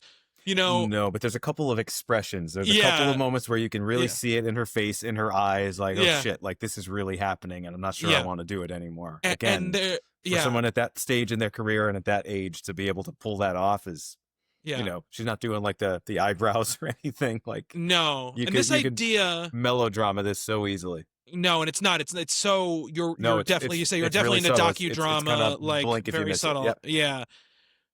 This such a disturbing thing, just a concept, right? Which is like, just this woman is walking in this park. Her daughter's finally talking to her. She probably feels like, man, things are finally starting to break. Completely oblivious. Yeah. She's also with somebody she trusts completely and utterly, right? Never would think this person would try to hurt her or anything like that. And this moment where, it's kind of staged like that scene we talked about earlier with the clay figures, where she drops this like jewel on the ground on purpose for the mom to like bend down. And, you spoke about all these like fantasy scenes of, the murder all done by these clay people, right? It's all done by like, and even that scene where it's not the clay people, it's not her doing it, right? It's like these circumstances that are doing it. Yeah. But in this moment, I think, much more Juliet, right, than Pauline, because Pauline just seems like she's like not gonna sway at all. But there's a moment where Juliet just realizes, I have to do this. Like, I have to do it. You know what I mean? Like we are doing this, right? There is no like clay figure that's going to stab this person. Like, there's no like, oh, they get stabbed, and there's, all those other scenes, right? There's no blood, there's no gore, there's nothing, right? It's just, it's just like a quick moment, and then that person is gone, right? And they and you get a real like expectations versus reality in this scene where, when she hits her in the head for the first time, and that wail that she gives, it's just like, oh, it's brutal. This cut through me effects, like a knife. All of it. Yeah. The brick actually making contact with her. Yeah. Yeah. And it is, like you said, right? Like all the murders, it's a sword cutting someone in half. It's these very quick, very, if you knew nothing about it, but like they say that, right? Every true crime thing is like, it's actually harder to kill a person than you think it is. And, blunt force trauma, like, and interestingly enough, right? Like Peter Jackson is the gore guy. And this is, as you said, it's pretty tasteful. And he actually toned down, she gets hit like 8 times and every one of them is horrific. The actual murder, I think she got hit like 50 something times with that brick. They must have really, really done a number on her in real life. And he decided, we don't need that. This is going to be enough. The audience is going to get it. But yeah, it's so hard to watch. It's shot, I believe there's some slow motion going on here. There's some things that kind of heighten it in that way. And what kind of blew me away here is the movie basically ends right after it ends, right? Like there is no aftermath. We get the text titles, which are pretty interesting actually, the way this case actually played out. But even the thing we see in the very opening scene when after they're running through the woods and then they like come upon someone's house and a lady comes out that I don't think we ever see again. You know, they must have like ran and told this person like, hey, my mother, Yeah. you know, Something there's been an happened to accident something or happened to something. mother or whatever. She said, And like most movies would, I mean, that's pretty important, right? We're Yeah. talking about seconds after the actual thing happened here, and that must have been in the documentation of the case. But we're done here story-wise, you know? Like, this is it. We don't need it. We don't want it. And the movie is smart enough to know that this is where it ends. Yeah. You know, cut to black. Yeah, absolutely. And then, like I said, we get, which I was very interested to read all of the stuff that happened afterwards, and the fact that a condition of their like release was that they could never see each other again, the two people. I'm blown away by the fact that Juliet became a pretty celebrated mystery author later in life. That's you know, crazy. Served her time and then kind of went home and became Anne Perry, I believe was the name that she took on, and wrote stories about murder for the rest of her life. That's crazy. You know, it's one of those things. Yeah, I mean, I really like to bring this together to finish it off without it feeling over the top, without it feeling exploitative, without it feeling you're sensationalizing the thing, right? Is really impressive. It's one of those things that is, I don't think people think about a lot when they're watching a movie like this, where it's just like, oh man, that was like really tough to watch, which it is, right? But there's such a tightrope to be walked here with how you get from these two mostly innocent girls to this point and really have them be the main characters of the whole movie, where you are kind of going on their journey. You do feel for them, and many of the things, you know, 90% of the stuff that happens to them, I'm like, man, that was the wrong thing to have happened to you, right? You got the shit end of the stick with this situation. It could have gone one of two ways, and the way it went was bad for you, you know? But get to the point at the end where you don't feel like by the end, you do not understand or have any sort of like sympathy for them, for what they're doing. What they're shown doing is shown as horrific and monstrous. Right. And because the act is horrific and monstrous, but he doesn't paint the people as horrific and monstrous, which I think is a thing often where those things get lost, right? It's really tough to not make them monstrous, but also not make them sympathetic at the end, right? It's really a tough tightrope to walk between those two things. But also, another thing that I really like about this is you could very easily do an intercut with a fantasy sequence here, right? Like, yes. You know, they are seeing, so, you know, I'm doing it again. Pauline is swinging the stocking with the brick in it, right? And it would be very easy, because we've seen that, you know, during the sex scene. We've seen it other places where we cut to Barovnia and she's just, you know, her character is wielding a sword or a mace or something, a club, beating someone over the head there, a clay figure, and the head caves in or something. But it's not that, you know, this is pure reality here, and we are in that. But we do cut to the boat scene, but not till after, you know, not until we've seen the murder play out in the real world, you know, to the extent that it does. And I think that's a really good choice and a really powerful choice. And, you know, it just shows taste and restraint and maturity. And I think it just makes it better and more powerful, rather than trying to excuse, you know, it's not letting us kind of go away. It's not exactly. Putting us into, you know, the other place. We're not dissociating. We're in the moment. We're not getting a separation, right? We don't get the luxury of a separation, because I think also it's out of respect for this real person who their life was ended, you know, in this horrible, horrible way.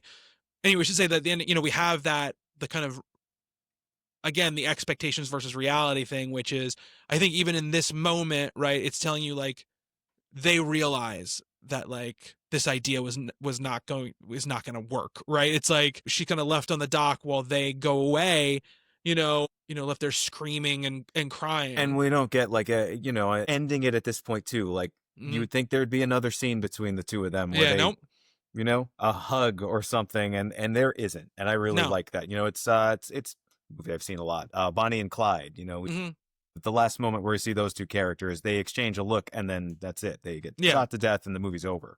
There's no tearful goodbye in any sense, right? Not even metaphorically. Yeah, no. Well, there's the boat thing. I guess metaphorically there is. Yeah, but there is. Yeah, but it doesn't really do much for us. It's it's the murder is still kind of present in our mind. Yeah, 100%. Yeah. So this movie, ended up on a lot of year-end best lists. Like you said, it was nominated for an Academy Award for Best Screenplay.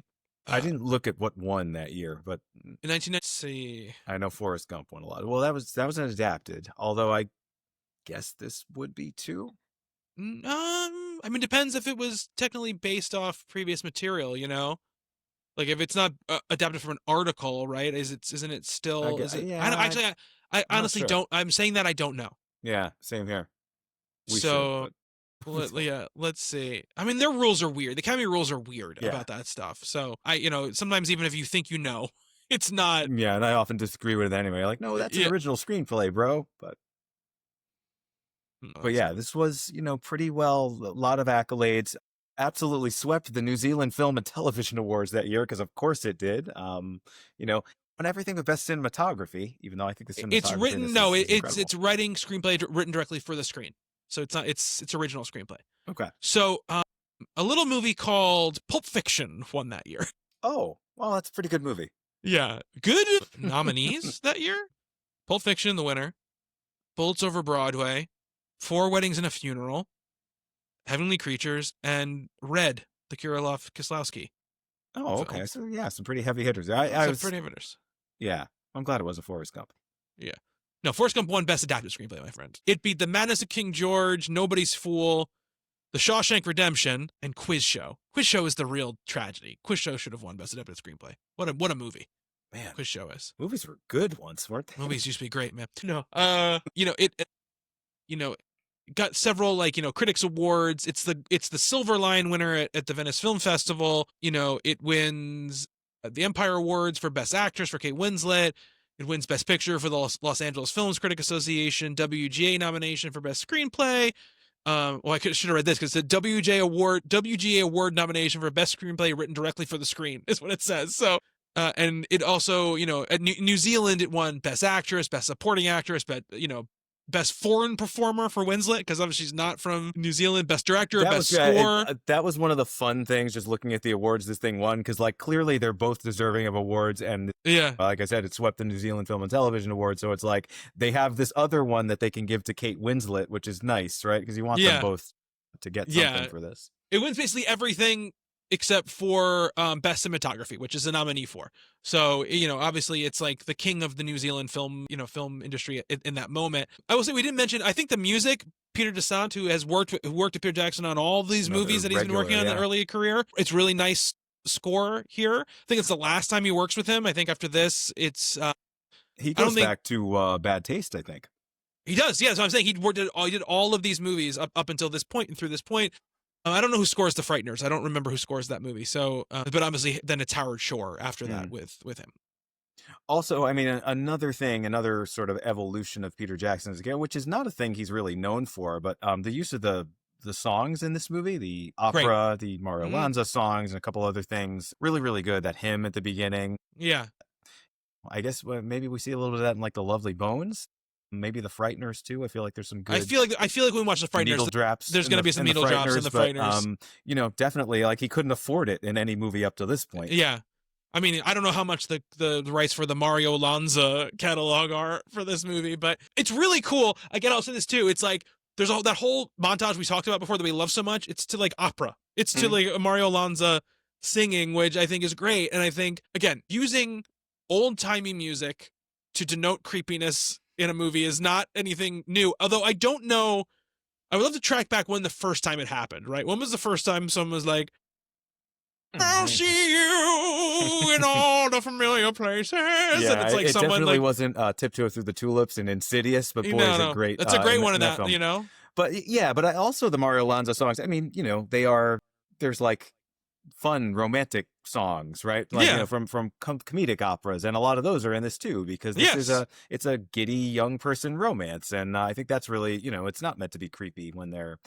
having their but there are a few times where it is meant to be creepy. Sure, it is, yeah. But I think it's used in a number of ways, and always very well here. Great choices, and and I do think it probably cost them a lot. He was one of the greatest tenors of all time. Yeah, I don't know. I don't know how much it cost in 1993 or 1994 to insert that stuff into the thing. But again, a major part, right, of the movie, right? The music is a major part of the movie. I'm sure that comes from the research and the diaries and all that kind of stuff, right? So that's Heavenly Creatures. What a Great movie. Yeah. Great movie. It's the longest conversation we've had in a while here. Well, because it's the first time we've really had like a real thing to dig our teeth into in a textual sense. You know what I mean? Like it has a lot going on, this movie. Well, I mean, let me ask you: is this the best film that we've discussed on the show thus far? Because I feel like it might be. Ooh, it's close. I would say it's close. Let's look really quick. I love questions like this. Me too. And I'm sure something's gonna pop into my head, but like nothing is immediately.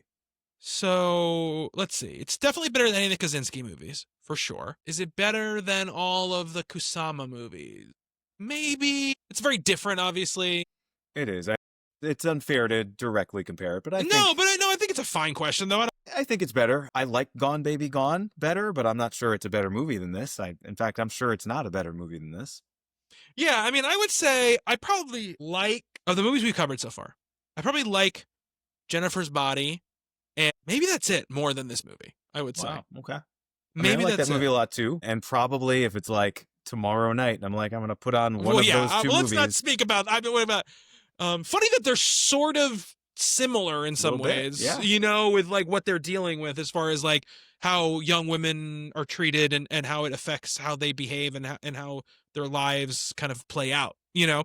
Well, when we have a screening room, when the show blows up and we get a theater somewhere, that'll be a fun double bill some night. Yeah, we probably gotta start with Heavenly Creatures so you can go home after watching Jennifer's Body and feel better. And I'll say that, I mean, like, I think this is tough. Better than Anna Karenina? I think that one's unfair because you're talking about like one of the great works of Russian literature. Yeah, one of the great works of the movie literature. No, but like the story there is. Yeah, it's pretty solid. It's pretty solid. The story here is solid as well. I'm not sure it is, but it's not Tolstoy. No, I know, but I don't care about that.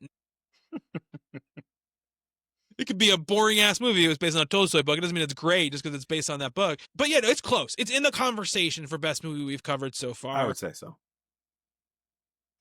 I mean, I'll tell you that in a couple weeks we will be covering what I think is the best movie we've covered so far. But we'll get there soon. I know, and I would love to have a hot take and shit on it, but no, that movie's incredible. That's fine. I mean, I think we'll have a good conversation about it. But I think next time we're going to be talking about The Frighteners, Michael J. Fox. More like the Fellowship of the Bull Ring. That's your comment. I thought you were saying about The Frighteners for a second. I was like, Nick, how dare you? How dare you impugn The Frighteners in such a way? No, I love The Frighteners too. I can't wait to watch it again. Yeah, I'm excited. I don't know if we're going to have as much to talk about The Frighteners, but I am very, very excited to watch The Frighteners. Fun movie. Yeah. Yeah. And maybe I'll see if the kid wants to watch it with me. Oh, that might be a good one. It's got some scary stuff, but he likes scary stuff. He's been watching the Final Destination movies. He's watched the first 3 Final Destination movies, and is totally fine. Digs them a lot. So he'll be. I think he'll be fine. Though there is that family road trips are going to be fun from here on out. Yeah. That Jake Busey like character is scary. Like the ghost version of him is really fucking scary. There's some gore in that movie that like, and it's kind of unheralded. I guess unless you knew it was from the director of Dead Alive when you watched it. Yeah, I don't know. It's scaring me, but it's been a while since I've seen it, but I do remember like because it is so goofy through most of it. But like unlike Dead Alive, there are actual scary moments in it. Well, I guess that conversation. We'll save it for next week. I don't want to waste any of next week because I don't know how much we're going to talk about. But I'm excited about that movie. I loved that movie when I was younger. I've only watched it maybe once in the last most of these movies once in the last 20 years. So I'm excited to go back to it again. I ordered the Blu-ray. So it's coming. It'll be here in a couple days. So I'm excited about that. I ordered the King Kong 4K for later on in this thing because it was like $12 on Amazon. So I got that. I was like, let me just put these two in the same bin together, and I'll have both of them ready to go when we get there. Because I own all the rest of these movies that we're going to be talking about for the rest of the series, including unfortunately The Lovely Bones. So we will talk about that when we get there. Oh, really? Yeah, like digitally. I don't own it physically because I'm not a crazy person, but I have it digitally. But that's going to do it for our discussion of Heavenly Creatures. We will be back next time with The Frighteners. But until then, thank you, Nick. Thank you, Bobby. And thank you to everybody who's watching and listening. Be good to one another. Later.